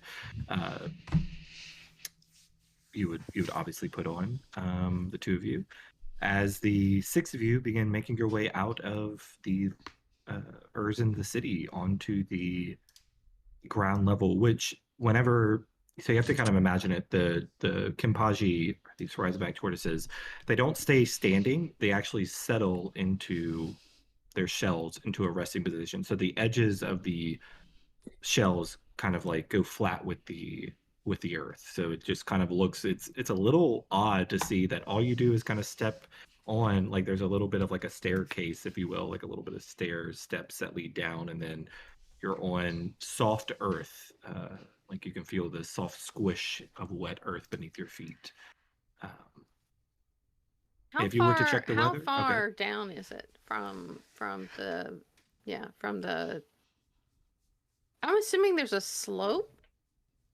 It's actually hard to tell it because of how much of a slope it is, because of the way that the buildings and such like that, the village is built. It's built on like various stilts, and some are kind of implanted down. But it's a good question. From Lord Befall's tower, if you will, the hall at the top, it's about a 30-minute walk to go around and then get down to ground level. It is not an easy venture, because you're having to move around various parts of the city and duck underneath, and then take a ladder to this portion to go to this portion to go out. Like it's like a maze, if you will. Okay. Mm-hmm. Okay. And it is alight. It is alive. The whole place is buzzing with energy. The same. You're like, how did they bounce back so quick? It's like, it's only been like a few hours, you're sure. Like most of them got rest, but most of them were out and about early morning. She had intended us for the group to head out like at sunrise. Mm-hmm. And Urzen is alive, is beginning to stir. I would say stir more at the beginning of sunrise. Okay, well, sooner we get out of here, the quicker. Yeah, because otherwise we're just going to get hung up in foot traffic. Yeah. All right. So as you make your way down, for the sake of this, who will be helming the lead? So we have Points at Patch. Who is going to be your navigators on this? Or Yeah, navigator, Patch would take the navigators? lead, and Dutch or Merrick would step forward. Zetch will step forward with Patch at the exact same time and look up and up and up and up and up. Are you a good tracker? I'm a pretty damn good tracker, if I can say so. I am too. You track in swamp. I might need a little help with the terrain, but I'm pretty confident with my ability to track a goblin. And Zetch will reach a hand up to offer their hand to Patch. Then let's get these people through. Takes it and kind of gives an awkward shake and kind of nods. Yeah, Zetch would like to work with Patch, and the two of them working together hopefully can get us through All pretty right, good. so There is go ahead, Saul. there is a very light tap to Patch's back, and you have guidance. Cool. Almost Nice. exactly at the same time. Myrick touches Zetch's shoulder, and a soft murmur as she touches the femur around on her necklace. And you have Vigilant Blessing. Ooh. So the next Oh. initiative roll we make, period, you have advantage. All right, Oh. so for the sake of this, both of you can make a Stop that. roll, a survival check, or one of you can make a roll with advantage, a survival check with advantage. Adding Just a quick guidance. question for you. Mhm. I don't know if you're at this point, but does my favorite enemy being goblins help me at all with this? Technically, it would, yeah, Oh, wow. Yeah. because you are tracking a goblin. Yeah, Rangers, Ah. boy. So I would say, for the sake of this, oh god, I'm gonna have to play with it because I don't want you to lose advantages and stuff like that. So add 5 to whatever your roll is. So you get, if you want to do it, you get advantage plus 5 plus a D4 guidance. Zetch is going to offer advantage. Zetch doesn't need to roll. Go right ahead. Check survival, advantage. Bonus 5, 1d4, plus 5. 29. Very nice. Hello. 29. All right, so I need, I'll make Zetch roll. Zetch, I need you to roll me a D8, please. Okay. If Yeah. you get a 1, re-roll. I got 5. A 5, okay.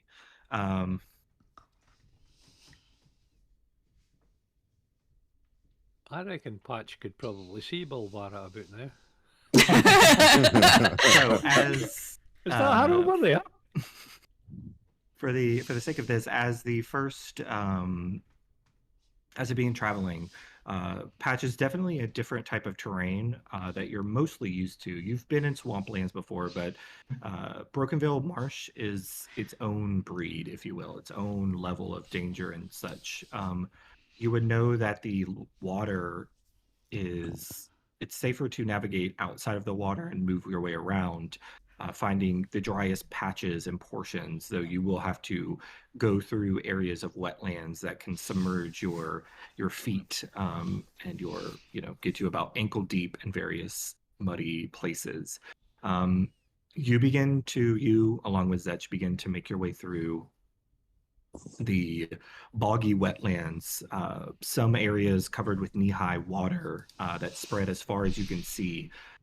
There's a soft, almost mist over these waters that seem prevalent, like consistent.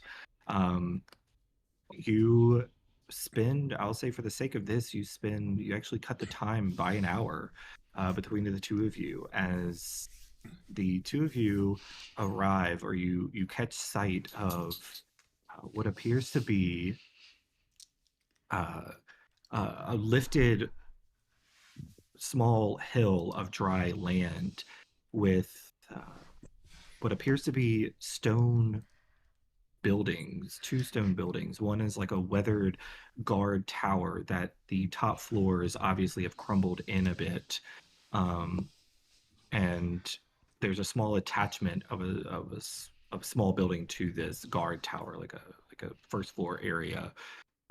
As well as you're about 60 or so feet from it, you see another larger stone building that is clearly dilapidated, and time has not been its friend, and nature has begun to completely overtake it as partial areas of it, these stone buildings have submerged a bit into the mire around you.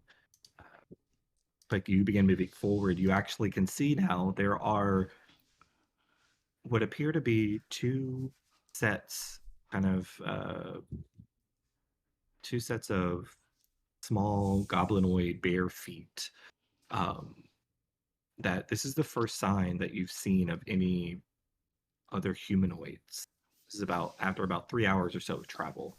But you've been guiding your way to the west, and you see these small feet are actually moving through beyond into these pairs of buildings. What would you like to do? Patch would kind of like seeing the first sort of footsteps. Due to his rather tall and lanky frame, he kind of squats down into like a crouching position and kind of like taps at the dirt a little bit and kind of looks forward as he like follows the tracks with his eyes and kind of meets these buildings and kind of nods forward towards the group. Goblinoid foot tracks. Go into that building. It's a good start. Great eyes. Sorry, this is filled with a lot of goblins. He stands and probably wanting to try to be quiet in case anything dangerous is out there, or you don't want to speak before them. I mean, Does everyone feel confident they can move quietly?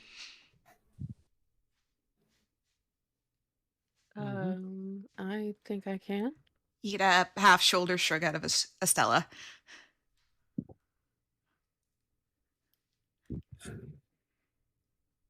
Glances towards the very dandy drow. Yeah, I can move silently when I need to. and then we approach a little quietly just in case things get ugly. Agreed. All right. Can I Will get a cast group guidance stealth check, on please? herself. All right. Group stealth check for me, please. Yeah, casting. Estella will pop her own nose and cast guidance on herself. Oh. Zetch talked all kinds of shit. Okay.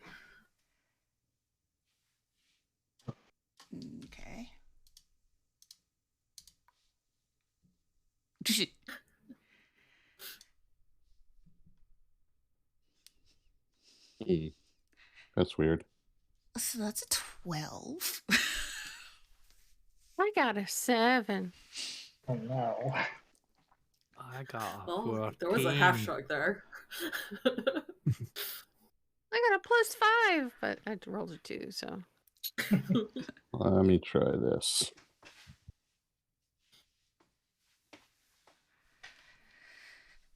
The fates are always. Oh, that's not good. Okay. Hold on. I gotta reload my character sheet.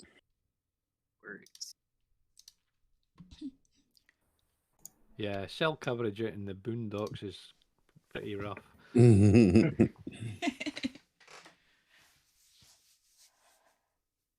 I don't suppose you could get a satellite dish back at the place, could you? There we go. It actually came through. Nice. Yeah. So for the Nice. sake of this, can I please get a marching order before we get into this? So I imagine Patch and Zetch are leading the group through, Mm-hmm. Yeah. moving side by side, essentially, shoulder to shoulder, if you Yeah. will. Well, shoulder to kneecap. Yeah. I'll go in behind Zetch if I can, because I can see over Zetch where I can't see over Patch. Okay. Yeah, Good. Myrick would have allowed you to. Get Well, between Myrick, them, you can though see initially- over me and Yeah. Zach. Yeah, originally she would have like tried to stay close to Zetch, but like kind of held back as she realized. we make a nice little slope. The tower there, yeah. Yeah, the group's pretty short, aside from the two bugbears. Yeah. Okay, and who would be Renash and Stella? Where would y'all be? Location? I'm behind Patch. And Estella would be behind Renash. I can't speak really. Beside Merrick. All right. Okay.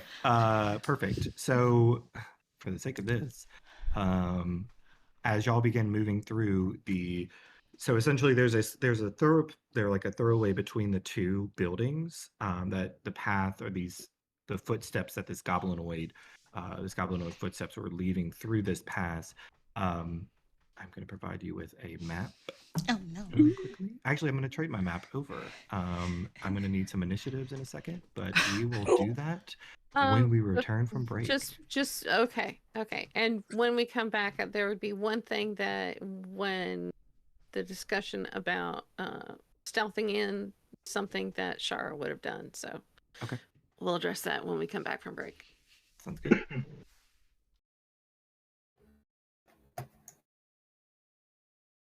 And welcome back from break.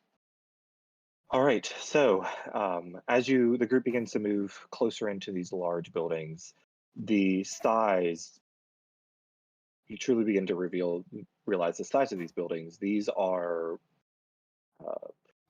from the floor that they currently are to the roofs, to the ceilings. They are all made of stone, but they are massive. They're about 15 feet tall, if not a little bit more. They've been partially submerged and overtaken, but you notice that there are in the buildings, the larger buildings here to the group's immediate right, partial door has been smashed down and crumbled and is rotted and overtaken by some fungi and vegetation, but you see that the door is a good 12, 13 feet tall, about 8 to 9 feet wide. These are buildings meant for much larger creatures. As they were making their way in, and this may be why she didn't roll too well on stealth, she would have laid the quarterstaff on the ground, raised her cowl, so it's a hood, pulled out her rapier, readied her shield, and would have been listening to see if she hears anything potentially in the buildings. Okay. Go ahead and roll me a perception check. If anybody else were to be attentive and listening, you can roll me perception checks as well. Yeah, I would. Okay. Rolled shite. I got an 8. Average.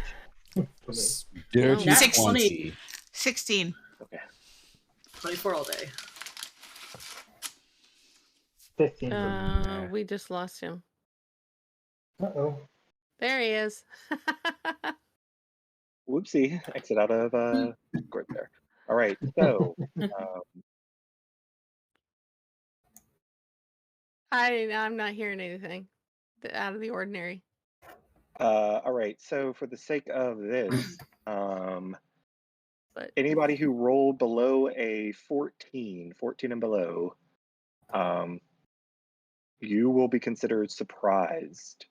And I want everybody to go ahead and roll me initiative, and I will describe what you hear, what you see. Thank God.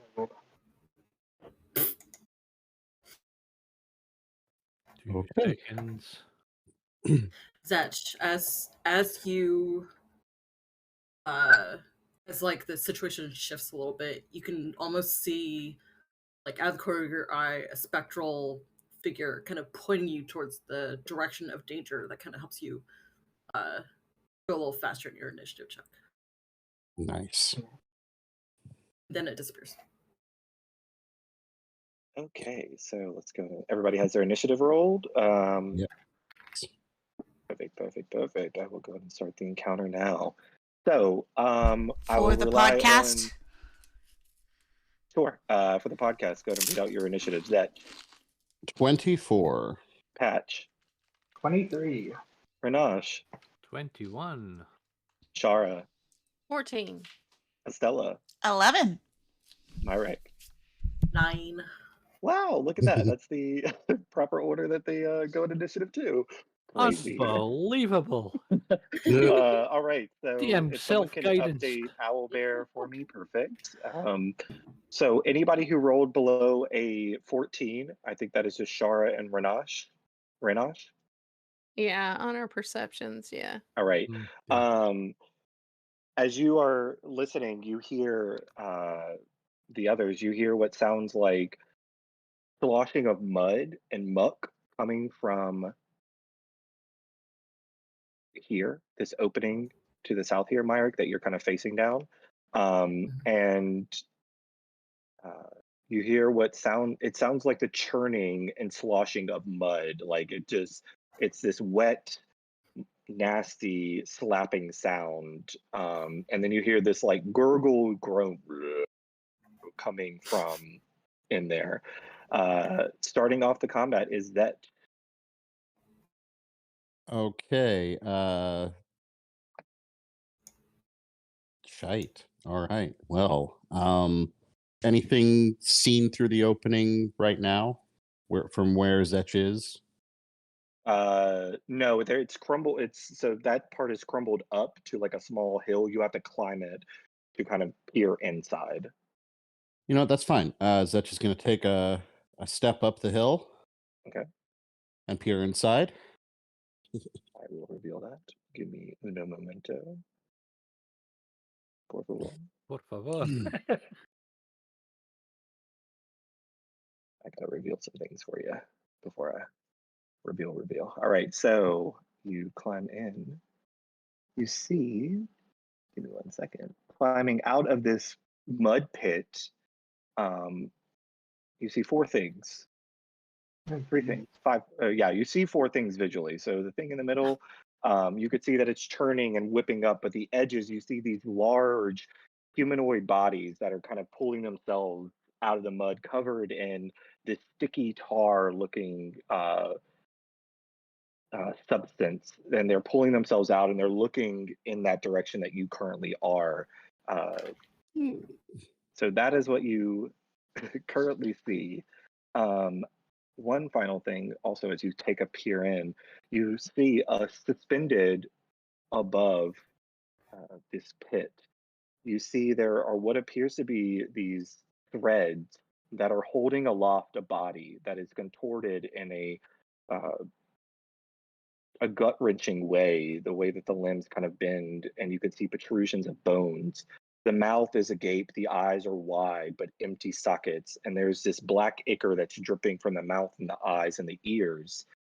The armor that they're wearing, you've seen this armor before on. Roll me a history check really quick. I want to see if you're going to remember, if you as a person can recall what their names are. Nope. Okay.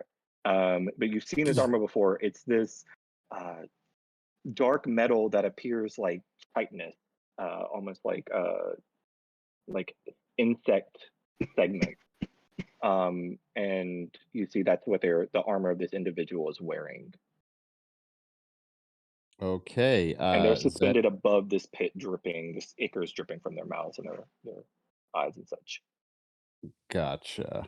All right. Well, Zetch is going to let out a horrible sounding curse in Abyssal and throw a dart at B.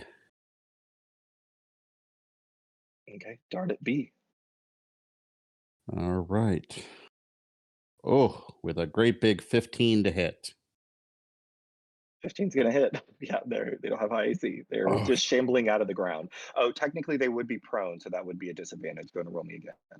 Sorry. Okay. That's fine. Yeah, they haven't made it out of the ground yet. 14. 14 is still going to hit. Okay, so that is 9 points of damage. And just for the sake of it, Zetch is going to, in their panic, put a surprising amount of adrenaline-fueled force behind it and use one use of Fury of the Small to bring the total to 11 damage. 11 damage to B. All right. Yes, maxed out. Then Zetch is going to go, so that was 5, 10, 15, 20, 25. 4 large other stuff. Creepy. Be ready. And then in these bushes, Zetch is going to attempt to bonus action hide. Okay.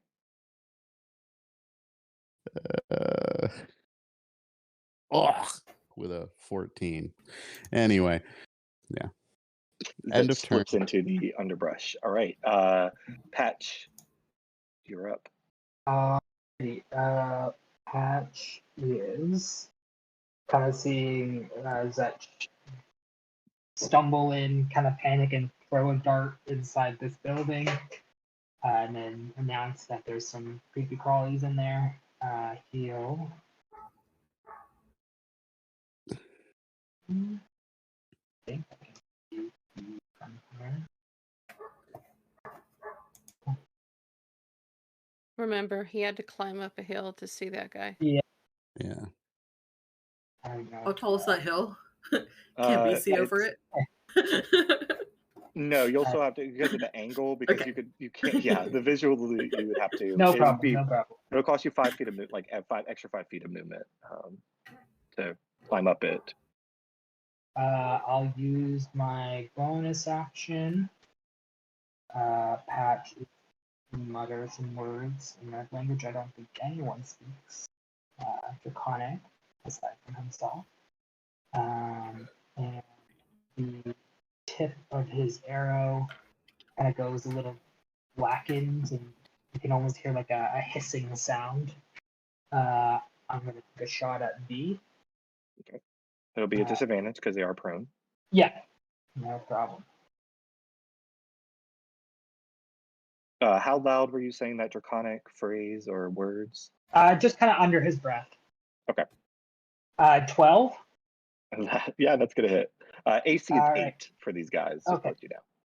So because I have moved before it in initiative, I get my surprise attack from being a bugbear. So that's 1d10 plus 2d8, 2d6 plus 1d4 damage. 1d10 plus 5 plus 2d6 plus 1d4. Nope. Bugger.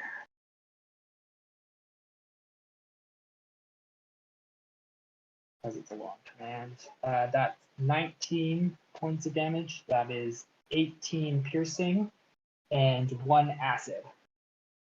Said okay. Going to this guy. Oof. Yeah, the arrow or the bolt submerges into the head, and you hear the sizzle and pop as it kind of sinks in, and it sinks a little bit further. And oh, I had to roll something. Actually, it doesn't automatically die. These get Oh, they've got undead that fortitude here. undead fortitude, yeah. The total damage was 18. 18 Right. piercing, 1 acid. If it matters. 19. Oh, 19 total damage. Oh, they can't even succeed it. There's no way. Yeah, even with a natural 20. So because 19 plus 5 is 24, and they have a +3 con. So yeah, there's no way they can succeed.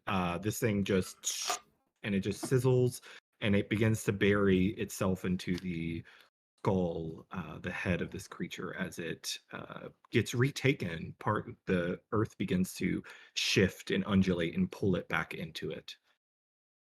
1 down, and you'll back up. End of turn. Nicely done. All right. Next up is, for the sake of this, y'all have been sufficiently warned, so I'm going to say the surprise round would have been obsolete. Had other people not said anything, that would have been a different story. So Ranash, you are up. I don't particularly want to go toddling up there. I don't want to get my new boots dirty. So I will hold a vicious mockery for if there's anything pops its head out of the door. Okay. Holding a vicious mockery. Very good. All right. Next up are these undead creatures. They don't have a lot of movement, but that's okay because this one completely comes up, and you watch, and you can see there's a heavy impact of, you're not sure in the moment, but as the stone actually begins to crack and break as this one bursts through this door here. So that's half movement to get all the way up. It's 5, 10. Gets about right here. Zetch, Eek! lucky enough, you rolled high enough to the where they did not perceive you. Pretty low passive perceptions there. But you see this large undead form of this creature kind of stumble out. It is humanoid. The skin is covered in preserved to a degree, but covered in muck and mud. And this black ichor and ooze actually begins to still ooze from the eyes and the mouth as it begins to charge forward at you. I'm going to say it's going to use its action to dash to get right up into the group here. Can I get my B is dead. VM Vicious off? Mockery. Go ahead. So yeah, I kind of look at it and say, it's pretty your brain rotted away, or else you would have realised what an abomination you truly are. And that's a 15 wisdom save. It doesn't need to understand you for these, right? No. Oh, It's perfect. Okay. Just the Just tone. making sure. All right. Wisdom saving throw, 15. Natural 13 minus 2 is an 11, which is a failure. We Minus will 2. take massive, huge 1 point Oh, of no. psychic damage. You see it does Yes. that. It looks like it gets like a crick in its neck as it kind of like tenses up. The whole jaw kind of locks into place, and the eye kind of where the socket is. Yeah, like it feels the pain in its head, and you see like a burst of like ichor kind of explode out of the nose as it approaches Renash. You get like pretty much a snot rocket of this black ichor kind of paints the front of your armor and your clothes Not there. rocket. Oh my god. You look down Nice. and there's a little bit of like chunky flesh and such in it. Ah! That is A. B is dead. C is going to do the same thing. He's going to charge God. out. Next attack he makes is a disadvantage. Thank you for letting me know. Keep that in mind. Mhm. So it's 10, 5. So it can move 30 feet. 5, 10, 15, 20. Yeah, can't go anywhere. It's going to try to go, it's going to go this direction. 25 here. D is going to do the same thing. 5, 10, 15, 20, 25. And it's just going to burst through this wall. And you can see they just begin jumping, essentially powering through the wall, bursting for it, just using all of their weight and their body mass to just push through. Part of its tower begins to actually to crumble a bit more on top of D. It's going to take 3 bludgeoning damage as part of the stonework kind of actually hits it and makes it falter a bit. All right. Next up is Shara. Shara will say, I Enislin, and cast Shield of Faith on herself.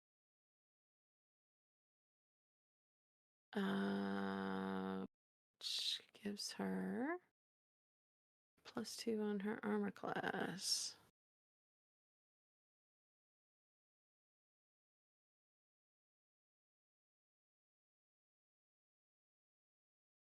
Okay.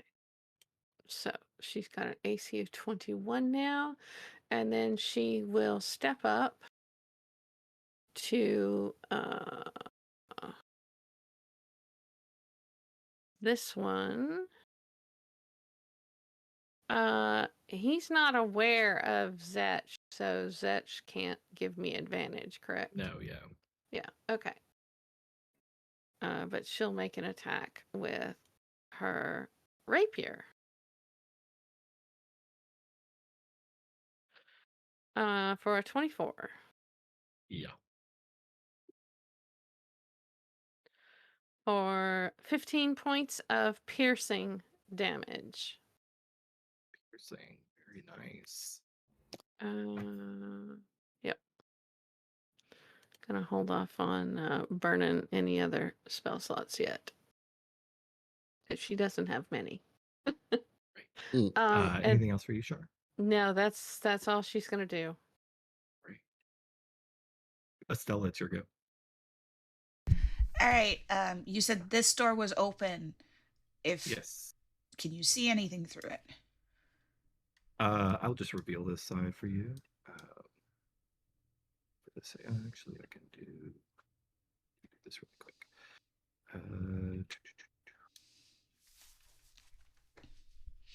Just for the sake of visually seeing things, you can see. There we go. Okay. No, it's okay. We got it. Yeah, That's we fine, got that's it. fine. It was doing the multi-stack. Yeah, I'll just fix it really quick. It's not gonna take long. The wind blew the door closed. It slammed in your face. There you go. That's what you can visually see. Stella would have took a peek down, saw nothing coming at them, and went 5, 10, kind of in a panic, grab onto her necklace and throw her hand out that's not holding her shield, and cast Guiding Bolt. Very nice. Which one are you aiming at? That would be at... A. No, sorry, C. C. Yeah. Okay.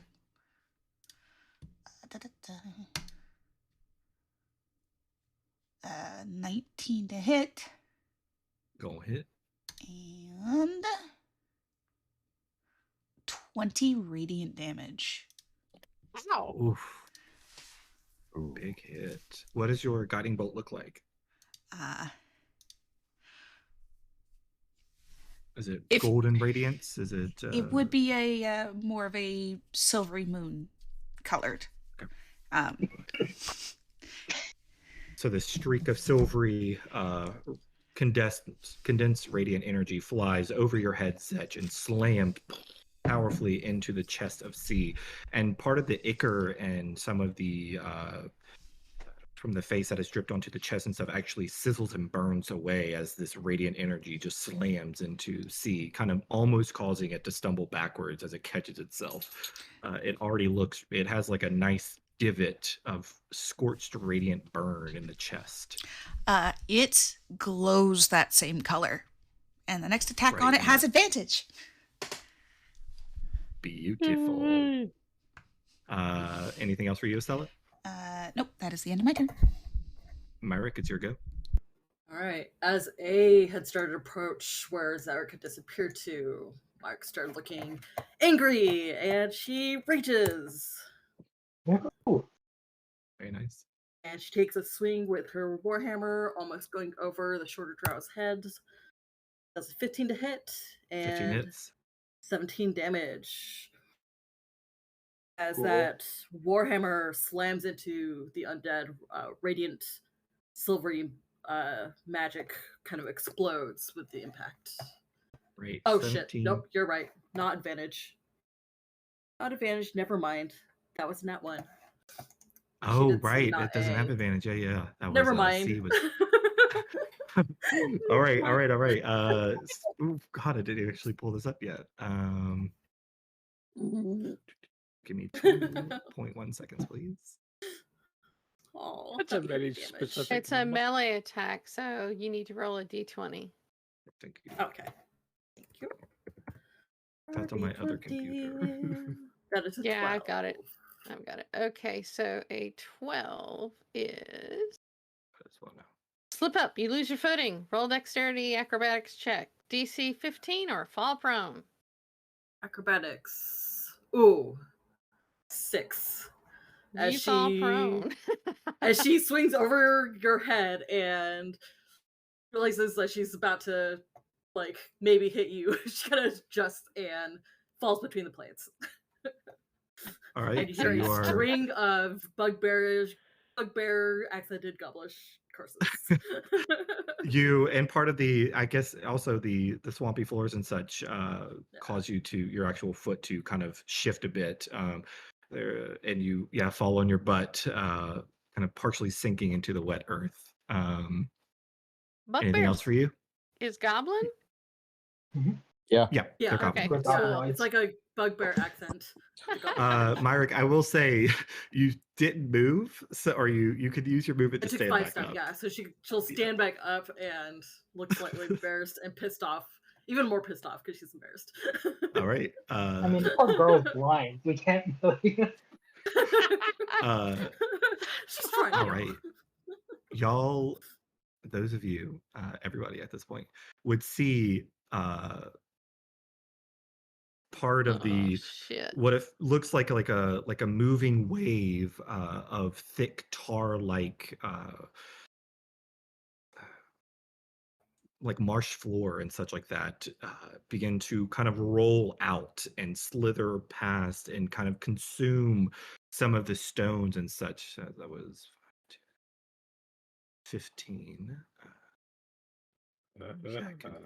20 it's going to get here, and it's going to, you watch as Shara, this black, what appears like swamp pudding, black swamp pudding, approaches you. It's going to attempt to pseudopod you. Let's see if it does it. A natural 16 plus 3 is a 19 to hit. Who are you going for? Shara. Nope, 21. 21. The you watch as Shara, you lift your shield instinctually, and there's a flare of radiant light as the pseudopod impacts the shield, and you watch as it just gets completely deflected away. Part of that actually, this creature's form actually fizzles as the impact of the shield of faith. All right, yeah, very nice. It kind of recoils away, but it's still shifting. Ready for the next attack. Zetch, you are up.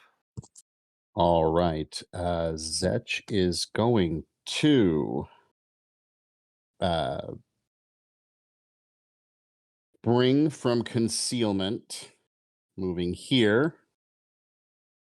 And the short sword is going to lick out at C. All right. And we'll see if Zetch can pull this off. You are hidden, so you get advantage. Well, Get advantage anyway double from. advantage, yeah. Yeah. True. That is so it's a dirty 20, so that hits. Mm-hmm. 10 points of slashing damage. All right. On C. How do you want to do this? How do you cut this foe down? This just goes to take the head off with like springing into the air, takes the head off. All right. And we're going to spin around and bonus action on the way down, drop a kick into the spine of A. Okay. Good stuff. Oh, sorry. Very That's nice. I have advantage. So that's a 17. Yeah, let's see. I'll give you advantage still. 17 hits. Oh, that was a flanking advantage on A. Oh, that's Isn't true. it? That's true. Yeah. That's the only reason I rolled that. Sorry. No worries. So then A gets 9 points of bludgeoning damage. All right. Boom, you crack it in the lower, like where the kidney would be. You know, a good kidney shot's like the place to go, and you slam into that, and you feel your knuckle or your whole fist kind of sink a lot deeper than it probably should. And then as you pull away, there's it kind of falls as you have cracked something in the like the lower like pelvic area as well. It kind of stumbles a bit, and it looks over at you. All right. And then, you know what? Just because Zetch feels like it, hold position. Zetch is going to stay right where they are. Beautiful. All right, Patch, you are up. Alrighty. Patch is going to mutter some more words, and it almost looks like an intense step backwards, but the winds almost push him backwards. And he's going to use his bonus action to cast Zephyr Strike. And so my movement does not provoke attacks of opportunity.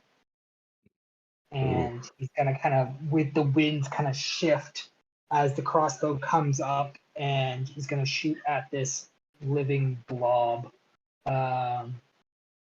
So I have advantage because of the spell, and I do an extra 1d8 force damage. I love that spell. Advantage. That is 25 to hit. The blob, yes, that is going to hit. Alrighty. Blob's AC is 7. Okay. And I will roll all this damage. 8 plus 1 4.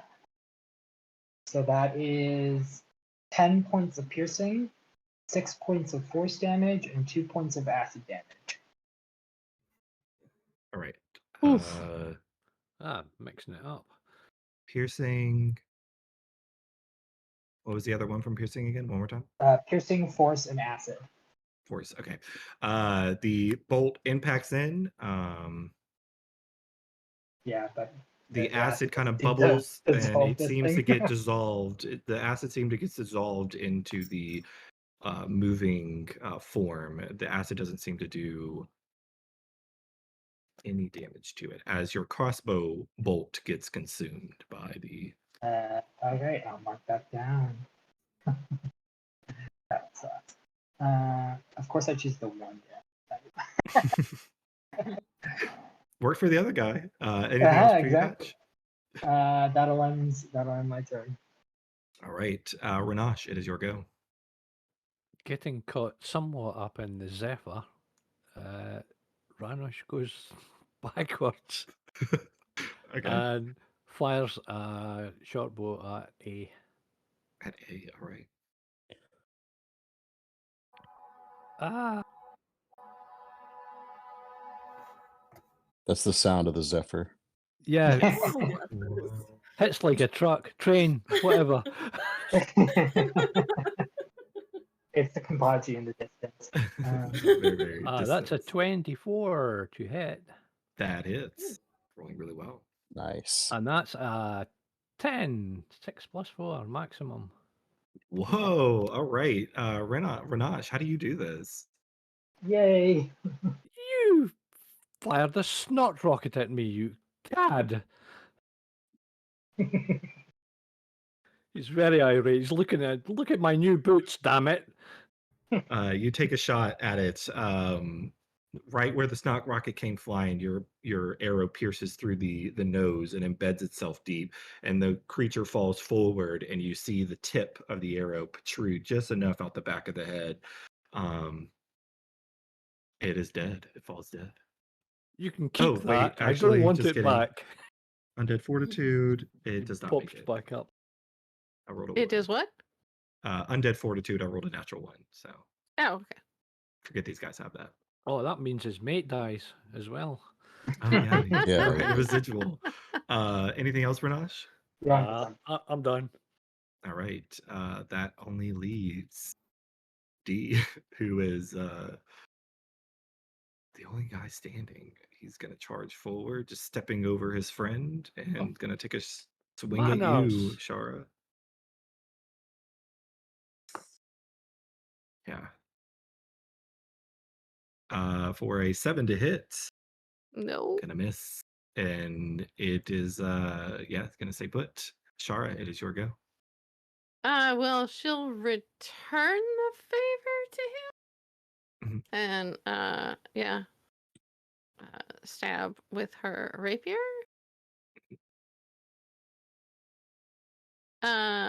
26. That is. Oh man. No, I've only got one slot left, so I'm gonna hold on to that. In case needed. So damage is 12 piercing. Well, piercing. Stabbing, striking, true. And she's going to look to Myrick and nod her head toward the ooze thing, like, and like to the other side of the ooze thing. Mark gives a short nod. And she's like, yeah, she's gonna hold her ground right there as the punching bag. Perfect. Estella, it's your go.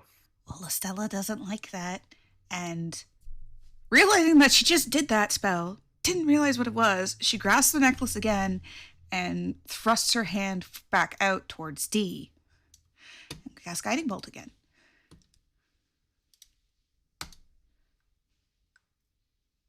"13 hits,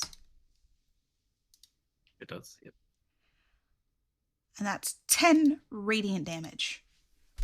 All right. Another radiant orb slams into another enemy as D begins to glow. The edges of their form begins to give off a silvery hue. That it for you? Yes, sir. All right. Myrick, it is your go. Myrick carefully gets around to the other side of the muddy blob and strikes out with the warhammer. 14 to hit. 14 bludgeoning / radiant damage. Right. 14 hits. 14 bludgeoning and radiant. All right. Refer back. Myrick, I need you to make as the Warhammer impacts into this creature's, this entity's form, you feel it almost immediately as the impact happens, the edges kind of splatter around and feel like it grabs a hold. I need you to make a strength saving throw for me.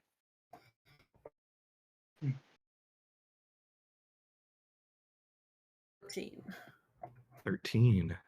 That's really low for her. It is. Did you roll at advantage?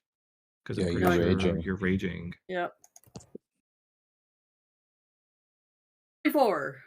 24. That is what you needed. You would have failed the other one. As your warhammer impacts in, you for a moment you feel it's a struggle to get it back out, but you plant your feet and you let out a yell as you rip it free, and it's comes away with a nasty suction like noise, and you are able to get your warhammer free from this creature.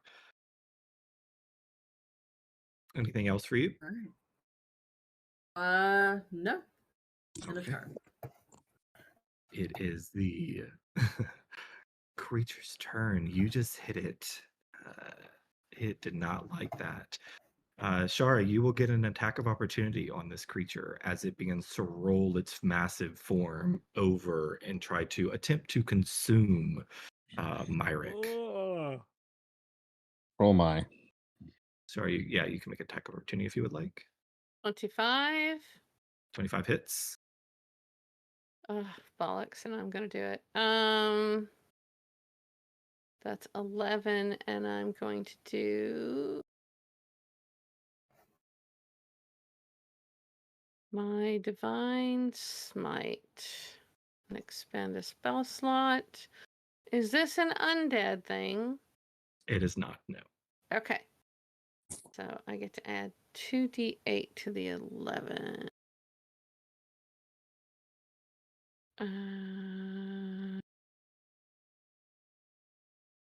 I need to add that too.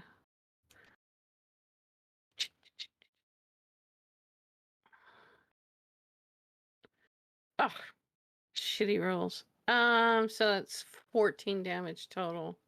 And the rapier's the piercing. 3 correct? is, the rapier's piercing. The Divine Smite is radiant.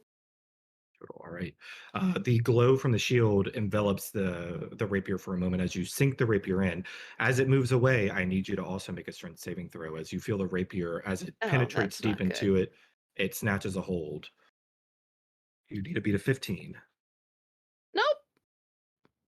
The rapier, it's not consumed completely, but the rapier does get pulled free from your hand, and it is sticking out of the ooze as it attempts to consume Myrick, I need you to make me a dexterity saving throw, please. Nat 20 for 23 all day. A 23. Okay. You are able to jump out of the way, so you can pick a square, one of the three adjacent to you. So here, here, or here. You can pick one of these three to jump back. You're gonna have to help me. I can't jump her out. I'll just go straight backwards. Right. Straight back. And as you jump back, you get thrown back and you slam into these massive trees that are flanking you here. These are trees, so you can't just run through them. These massive trees. It failed its consume. So Wow, those are big trees. Massive trees, yes. Next up is Zetch. Okay. All right. Looks like Zetch is freaking out slightly. And you know what? Yeah. Zetch is freaking out slightly and comes around the corpse of the other one.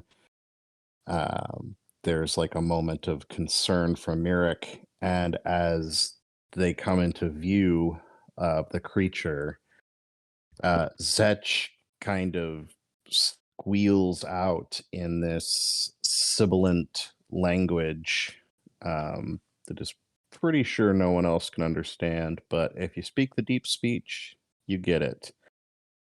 And it is a string of terrifying secrets no one should ever hear. Dissonant whispers on the ooze thing.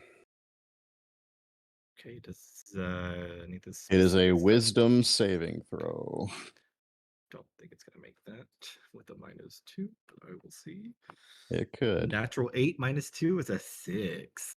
Well, it only had to beat an 11, so it wasn't a really high roll. All right. So the horrid language of the deep speech plunges into what it passes for its mind.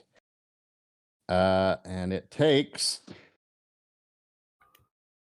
5 points of psychic damage. And before you proceed, tell me how these secrets cause this creature to die. It had literally 4.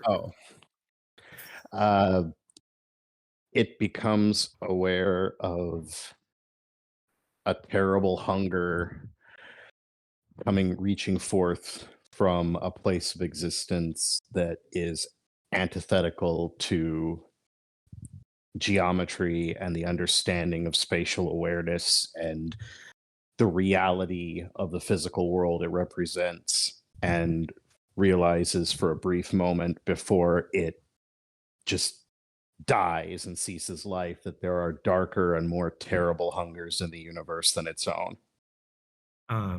Have y'all ever seen that like living metal where it kind of like it looks like it ripples and it like shifts and it like stands up like almost like a scared cat? That's what you see for a moment. The moving and the constant swirling and in on itself ceases, and it's almost like a steady pull before all of it clings up, almost like the hairs of a cat clings all up, and then it just dissipates this mud, this ichor, and you see now, Shara, your rapier falls to the ground, partly covered with some of this ichor, and you see a variety of decomposing body parts, pieces of metal, and such like that is littered in where this form currently is. But it is gonna retrieve my rapier. Well, after there's you still kill this last zombie. Oh, we still have a zombie. Okay. You do. All right, Zetch, anything else for you? Yes, after this happens, Zetch stares, blood trickles out of one of their eyes, and they drop their sword. End of turn. End of turn. Patch, you are up. Alrighty. Patch is gonna take a step. Now that the weird puddle is gone. You'll take a shot at D since it's the last one remaining. And you have advantage because they are glowing. Okie dokie.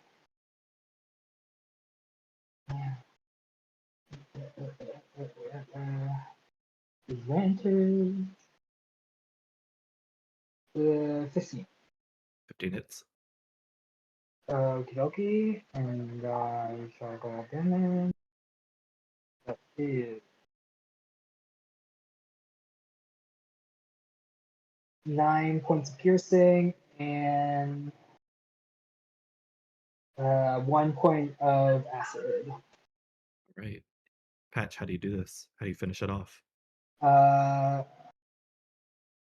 Patch just raises the crossbow and he's gonna shoot it through the head.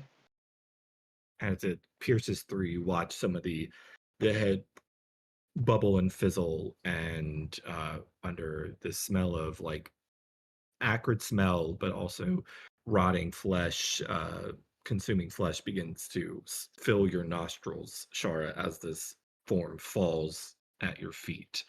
And that is the end of combat.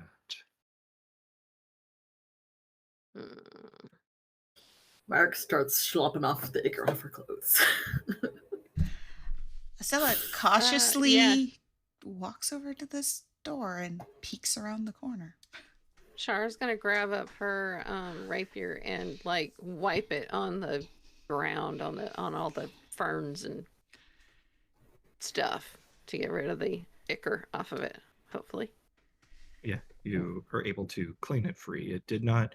You're happy that it did not get fully consumed, because you feel like looking at some of the decomposed armor that looked like it had been fizzled away and eaten away at the edges.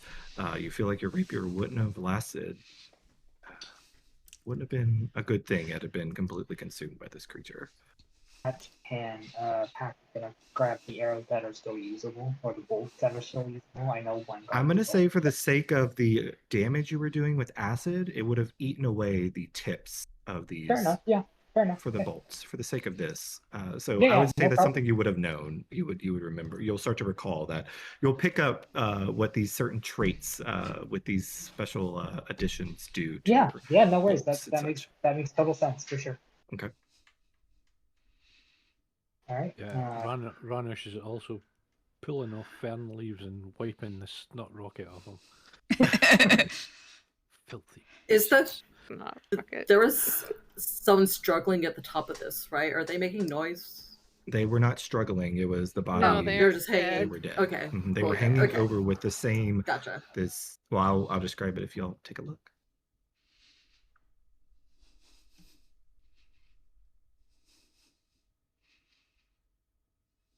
What would y'all like to do? Stella wants to look at this other place to make sure nothing else is here. Zetch will see that and kind of snap back to themselves and be like, "Don't go alone." And just for clarification, Lex, which building did Patch see the tracks going into? The path wasn't going into a building. It was passing. Oh, it was just going through. Gotcha. Thoroughfare of the Okay. buildings. Yes, it seemed like it was moving through this vicinity of this area. Got it. Okay. Estella, you can roll me a perception check if you would Okay. like, or investigation, whichever you would prefer. She would have heard Zetch and turned around and looked at him with bright red eyes before looking back in the room. Why does my throat hurt? Shara, are you inspecting this room here? That is a 9. 9. All right.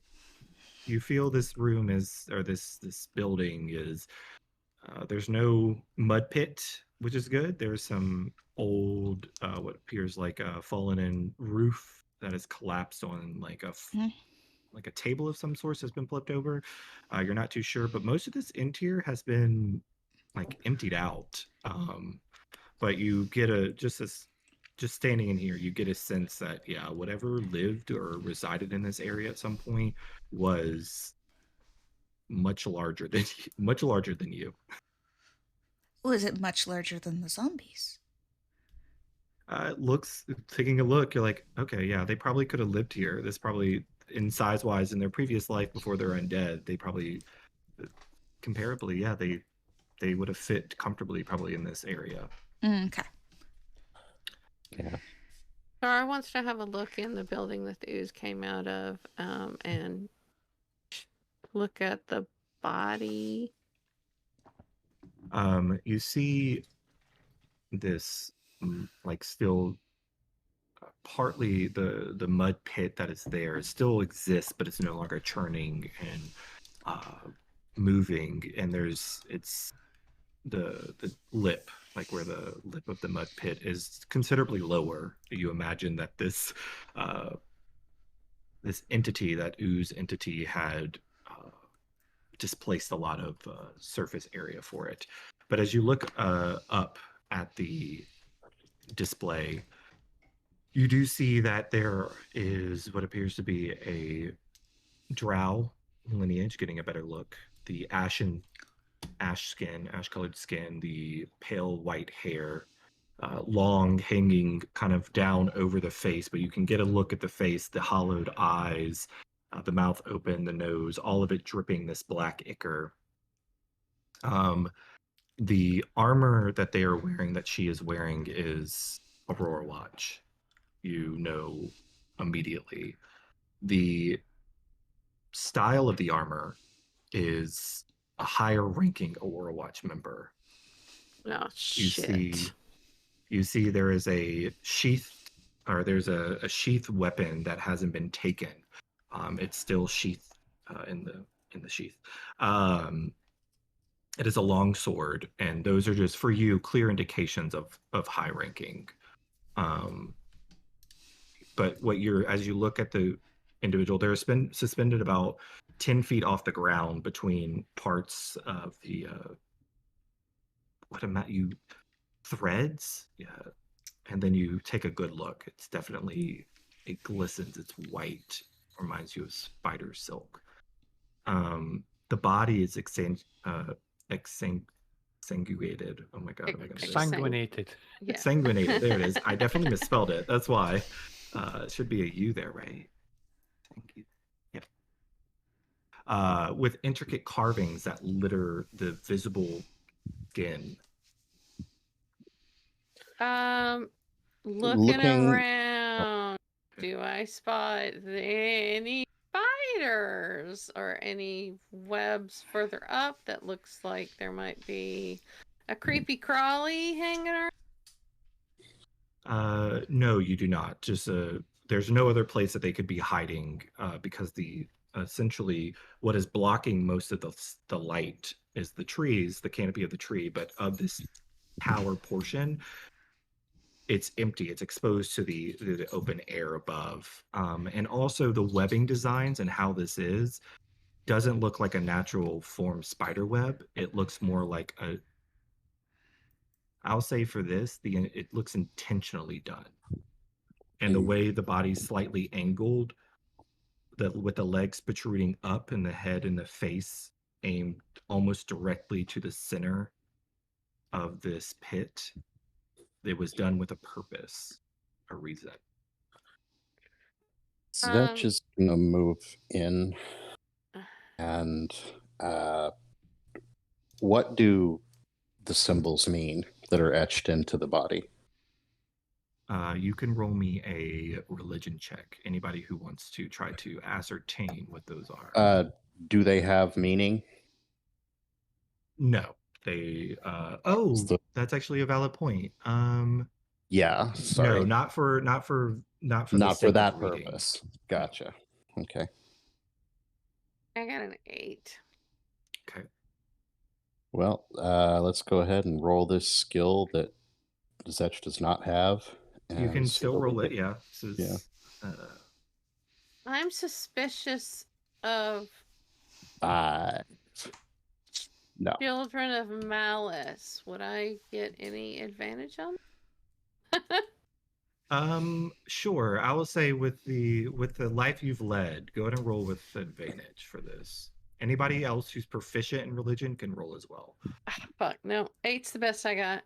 How about half proficient? Because I'm half That proficient works. in everything. That is gonna work. That's the perks of having a bard, is you're kind of proficient in a little bit of everything. So He read a book on religious poetry once. Oh, that's a huge, massive natural Eno. 3 total. 3. All right. Getting I still think it's Children of Malice, personally. She does, but she doesn't understand precisely. I'll say because the DC was not too high. You were kissing the edge of it. You know this to be these are definitely religious symbols. They have ritualistic religious variations of symbols that I would say for the sake of this you would know it belongs to the Spider Queen. What they actually mean and what they're doing and why they're on the skin, how they are, is lost to you in this moment. I'm gonna look to Myrick. Can you get her down? I was about to ask if that was okay. Is this spear actually there? Yeah, that's what I was looking at. For the sake of sure. It's a Yeah. it wasn't consumed by the ooze didn't like that. It wasn't its flavor. Yeah. Okay. She'll pick up the spear and kind of get at least +5. Yeah, kind of work the body down using that. Yeah, you begin cutting the spider silk threads away. I would say with your height and the length. Does anybody catch, or do y'all let the body fall to the? Setch will try and assist try to catch, or at least pull it.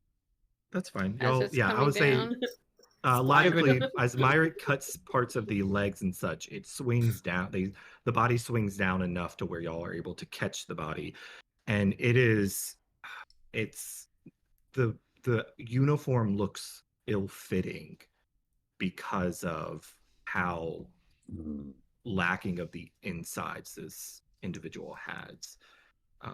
The skin is dry and disgustingly taut, as if there's no muscle or sinew or anything left underneath, as if the skin is strictly pulled across bone. It is unsettling and unnerving. Is there any way to determine how long the body's been here? You can roll me a religion check. A religion not check? Religion, sorry. Medicine check. Okay. I'll roll that one with you. Natural 20. Oh, never with mind. a 22. What was that, Ranash? Is there any identification papers or anything on That's body? what I was going to look for next, yeah. Yeah, I'll say, as Ranash, you can go. I will make you roll an investigation. There's no hidden compartments. But Shara, you rolled a natural 20.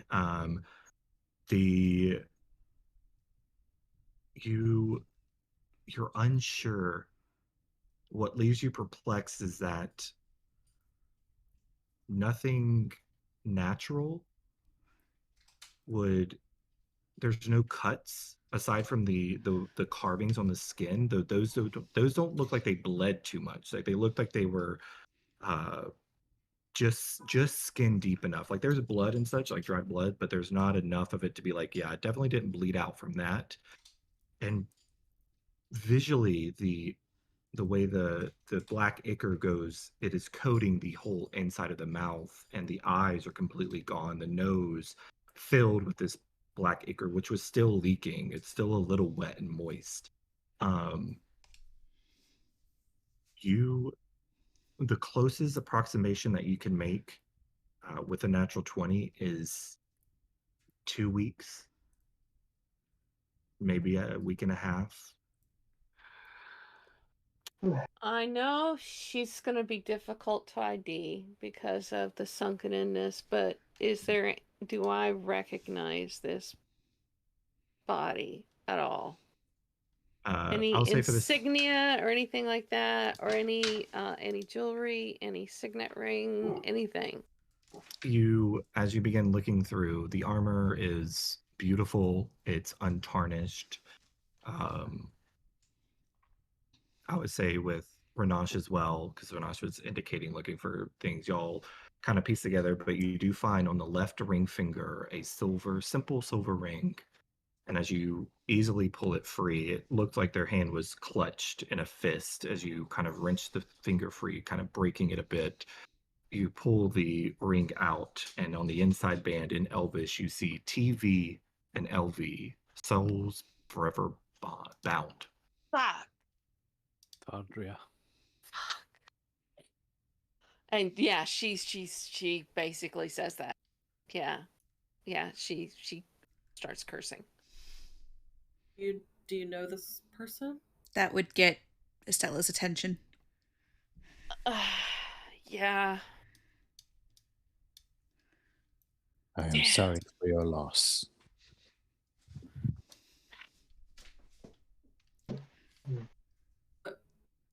What do your people do for bodies in this situation?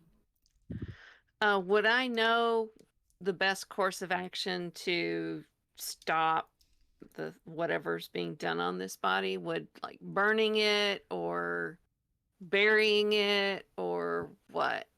I would say probably for the sake of what's going on, burying it probably wouldn't be great. Yeah. You would feel, I would say you feel strongly inclined to burn the body. Yeah, we should make a fire. I'm gonna pocket the ring. Mm-hmm. Does the armor look damaged at all? No, it is pristine. It's dirty, but it's pristine in the sense of there's no nicks or cuts or dinks or divots or anything like that. Do you want me to have a look at that? Yeah, let's I want to check. I would like to take the armor and the weapon. The body will need to be burned, and unfortunately, I know. Oh, fuck. She died too far away. Shit. Yeah. Oh God. I would say as you're considering these and you're going over that thought, and Ranash is sitting next to you. For the benefit of this, y'all's combined effort looking, y'all know, y'all have seen the rituals of consecration and understand there are divine, in essence, there are divine energies that are granted through the Luxon. Y'all have seen iconography of ways that the consecration is like being consecrated is described and talked about, and the ritual aspects. As you're taking a closer look and you're removing bits of the armor, the carvings are corrupted variations of the ritual, like the ritualistic runes of consecration. What that means, you don't know, but it is a bastardized, corrupted version of those runes. Before anything is done, I want a record of the runes on the body. Mm-hmm. So she'll ask anybody, Ranosh, Estella, whatever, anybody that has the means of recording the runes that are on the body, specifically where the runes are located, well, their shapes, etc. Because yeah, she's gonna want to report all this shit back to her den. Yeah, the head of her den. But yeah, she's going to take. She wants to take the armor and the sword and the ring. Is that the only effect on the body? Is that the only personal effects? Yes. Myrick will also go back and poke through the pile of goo and see if there's any identifying type things within that. If they've corrupted the consecration rites, then this needs to go right back up to the top. Agree. Which is why I want the record before we I'll burn the body. I'm not a My penmanship is reasonably okay, but I'm not any forger or anything like that, so. As long as you get the shapes correct, etc. I'll sit and basically almost trace them out. I've got parchment and pen. Estella will actually. Unless anybody can do No. Estella will Not tap. without skidding it. Estella will tap Bernache and quietly, I will do it. Fair enough. Do you have the materials? And shakes her head.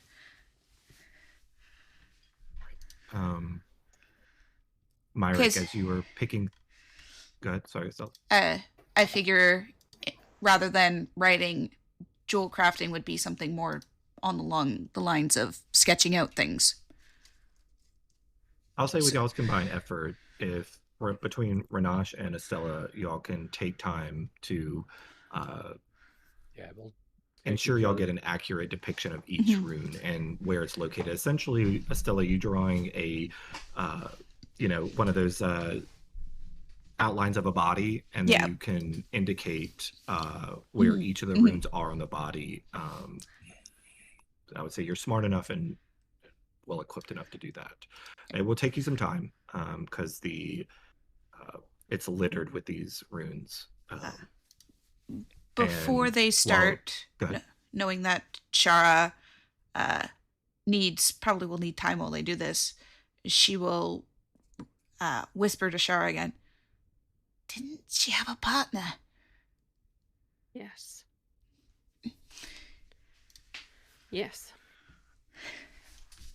And then get to work. Right. Myrick, while you were picking through the refuse of this, you find a small, only thing that looks of note and potentially of value, if you will, is a small metal coffer that has been, most of the edges and the fine engraving and such have been dissolved away. And it's left it so much of the lock, the padlock, little small padlock on it. I would say this is about the size of a scroll case, if you will. That padlock has been eaten away. You easily can rip it free if you would like. Yeah. To open it. Okay. Yeah. Within, you find, let's look at this. You find, oh my God, I lost my place. Oh, there it is. You find an assortment of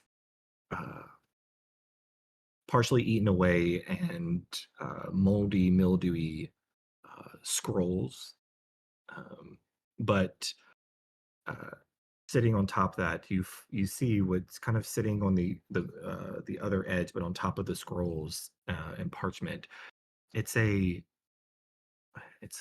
ear cuff, but it's onyx, and it appears to be carved or shaped to look like a bat, but it looks like it would fit over your ear.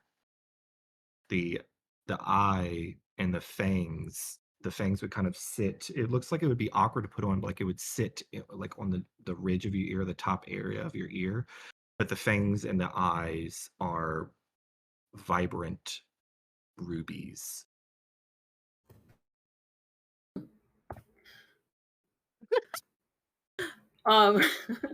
She will take her find over to the Drow group and ask if this was something that belonged to their friend.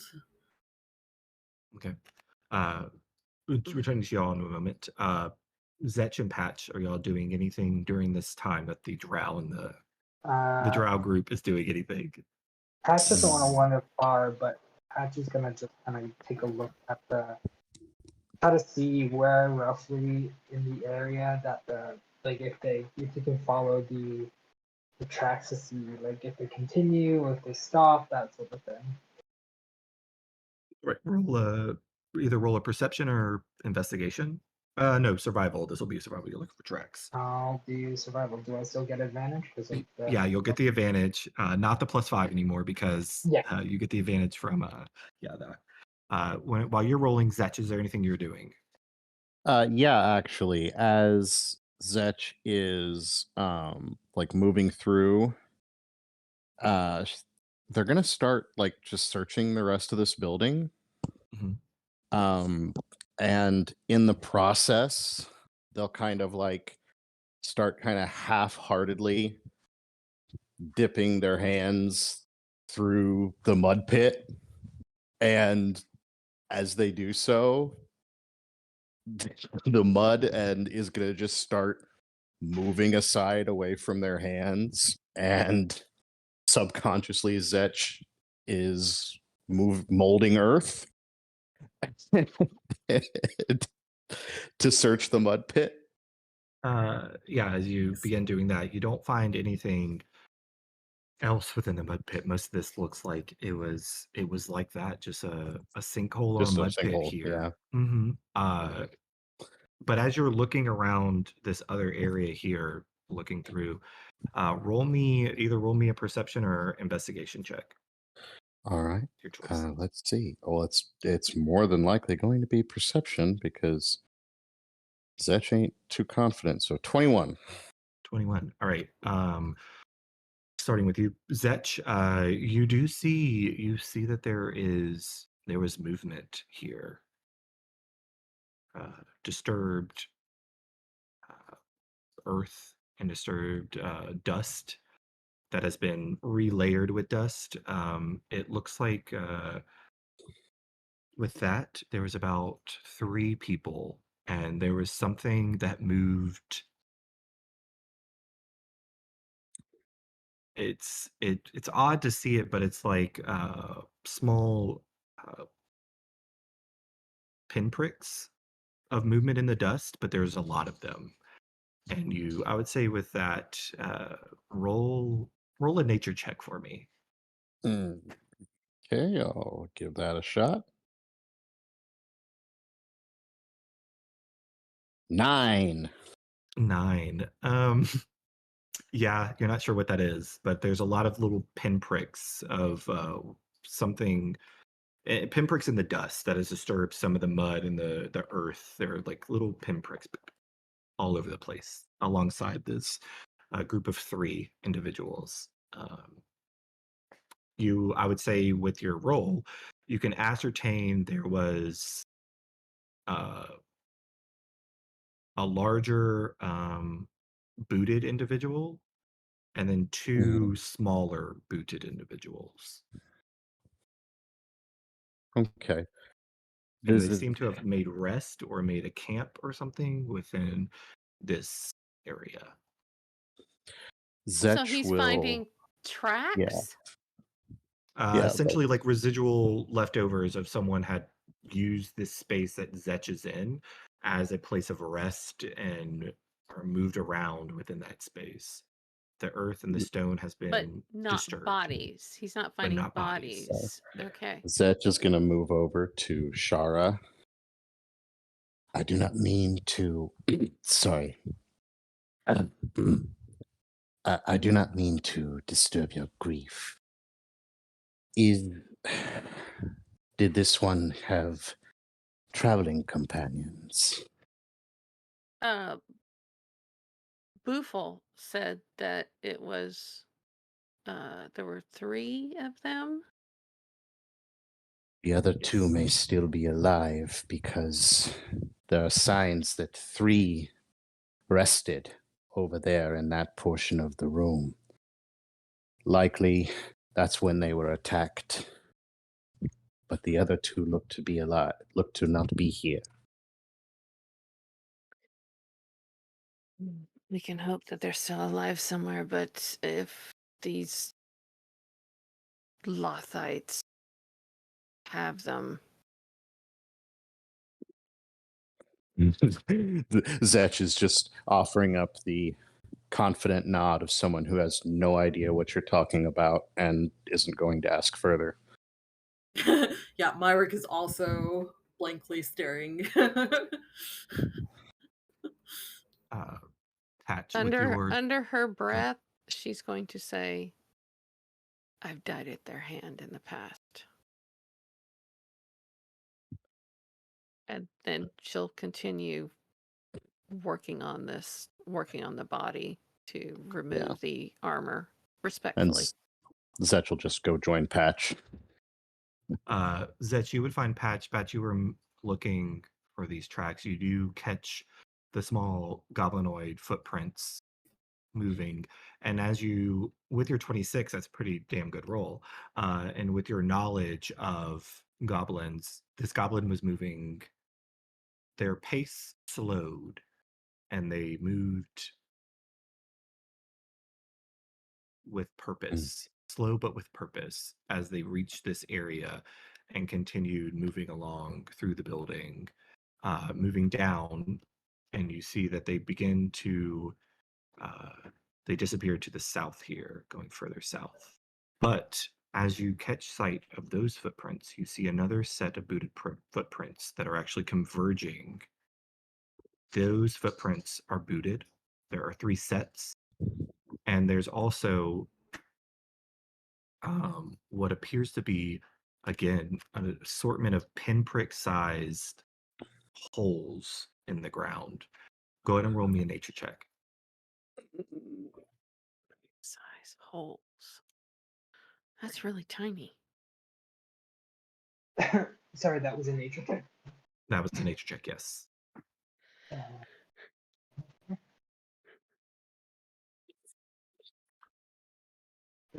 Not good. 8. 8, yeah, it's weird. It's weird holes in the ground. There are holes But in it. the goblin, these footprints here, the goblinoid footprints that you're following, are newer, are fresher than the boots and the pinprick holes. The pinprick holes appear to be about 2 weeks, a week and a half, give or take. The goblin footprints appear to be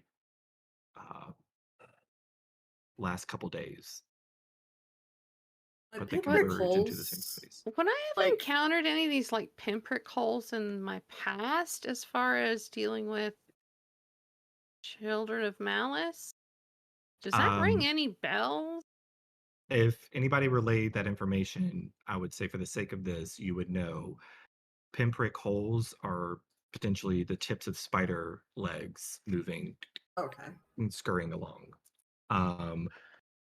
The tips of them entering the ground. Spiders don't move like with all their weight push down, so they're moving lightly but quickly across the earth. So the pinpricks you could imagine to be where a spider had been moving at one point. Not a small spider by any means. A bit of an arachnophobe here, Zet. I had to delete that. Is Shara also an arachnophobe, or is it just you? No, just me. Sure, it's Okay. not an arachnophobe. No, just me. Sorry, but yeah. No worries. I did And not see it's it. You're in the wrong campaign. legs. It's the legs. It's definitely Yeah. the legs. I won't get too into detail about it because I know, but yeah, it's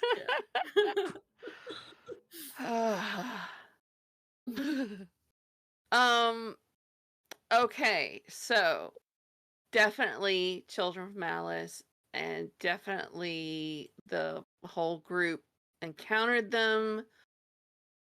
What happened to the other 2? Once she's informed, she would want to kind of oh gosh. Yeah, I'm gonna need more information, but yeah, first off, she's gonna ask Patch, can you build a pyre? We're gonna need to burn this body. Can you? Maybe Estella could help Druid craft the wood so that it doesn't smoke. I'll say there is some wood within But here there's and doors and such. crap Yeah, all and over the there's place. those But bits it'll over be- there. It'll be soaking. Is there a Lovely. roof over that building? No, there's not. Most of these Okay. have fallen down. But it's not, I will say for the sake of this, it's not going to be, it's not to the level of dampness that would create a considerable amount of smoke. It's going to be a natural, like you would any kind of natural fire. It has been sunny and partly cloudy for a good bit. For the sake of this, It has been mostly cloudy and sunny for like the past couple weeks in this area, just for your sake. I just got it in my head that we're sort of squishing about in crap. Yeah. But there, I would say for the sake of this, you can find enough drier wood to create something that is going to work efficiently and effectively for what you're looking for. Between the nature people here, it's well enough. Since everyone seems to have forgotten Myrick and her coffin, she just puts the earring on. Okay. Yes. You place the y'all watch as Myrick opens a coffer and just looks at the earring and puts it on. Myrick, you feel drawn to the astral plane. you feel the fangs of the bat bite into your ear. You take 1 point in necrotic damage. Okay. And that reduces your hit point maximum by 1. No. Okay. Out. But and you can never sleep again. You can add to your character sheet the ear cuff of the onyx back, or onyx back ear cuff. One of those two. I can't. Let me pull up the exact verbiage here. Yeah, onyx bat ear cuff. Long word. Ear cuff of the vampire bat. It's not coming up. Let me see if I've got the. I will. You need to turn homebrew on. Probably, yeah. You have it as You ear should have cuff of the vampire bat. Yeah, I have a little bit different verbiage there. About to post it in. Oh, there it is. It does require attunement, but it has some, you can imagine, other effects. But you gain advantage on wisdom perception checks that rely on hearing. Sorry, what was that? Exactly. But you were considered attuned to it at the moment. How tall is Merrick again? 6 foot 8 inches. Yeah. Just basically, she held this over like, does this belong to your person? Everyone's got busy. She's like, she just puts it on. Yeah. Yep. We're paying attention now because Estella's now like, this is the first time you've actually seen Estella look at you in person because her eyes are like focused on that ear cuff. She kind of like puts her hand over it like she's hiding it, like, this is weird, don't look at me.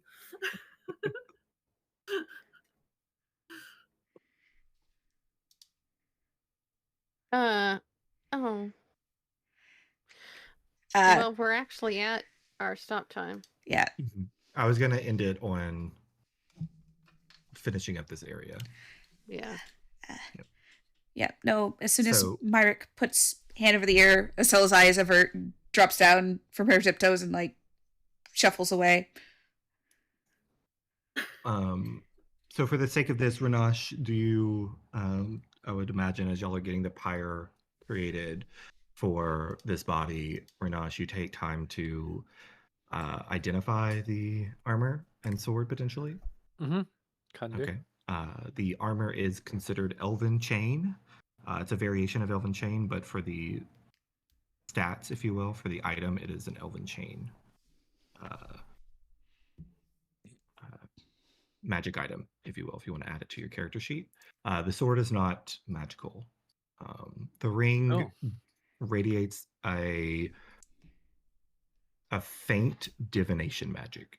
Faint. It is. It gives that off.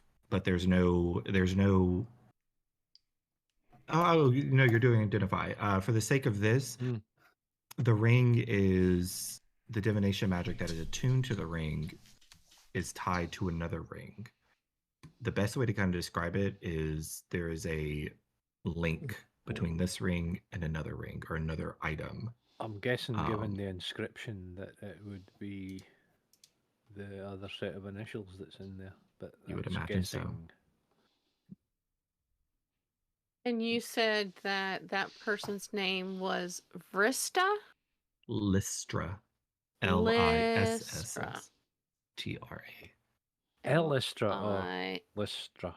SS. Lystra.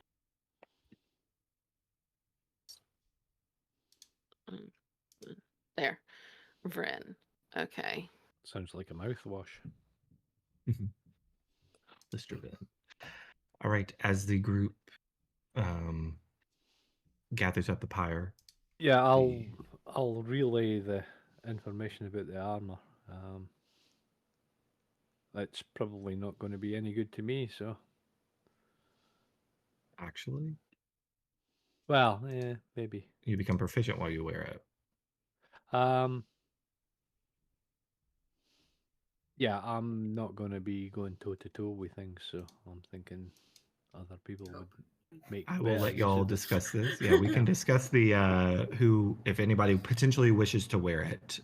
But as you prepare the pyre, I would say the small portfolio that y'all have created for the these runes that you have over the body, you set Teldria's body upon the pyre,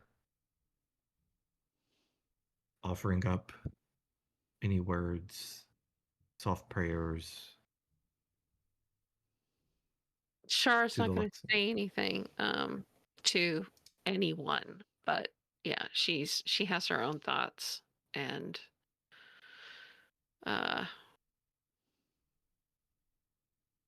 yeah, she's very introspective at the minute. Okay.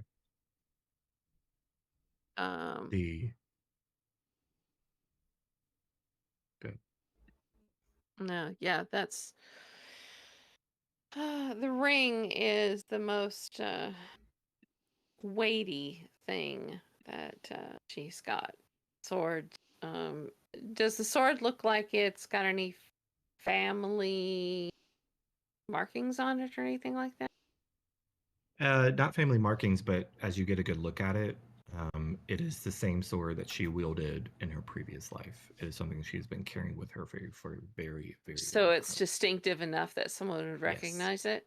Mhm. Okay, that's definitely gonna, be wrapped up. Not something that she would use, and not something that she would let anyone take. That is family heirloom, basically. Understood. You get the impression that Ranosh wants to say something, a eulogy, but given the circumstances that they're out of bounds of the Luxon, he just feels anger just now, and he don't think he could do it justice properly. So he remains silent. Estella lighting, using some druid craft to begin lighting the fire of the pyre. It begins to burn slowly at first, eventually catching with the assistance of Estella's magic. And Taldria's body catches with ease. You watch as the form begins to be consumed by the fire, and there's a silence that falls over the group in this moment, in these still early morning hours. And that's where we'll pick up next time as the group parts ways from this area. Oh, that's.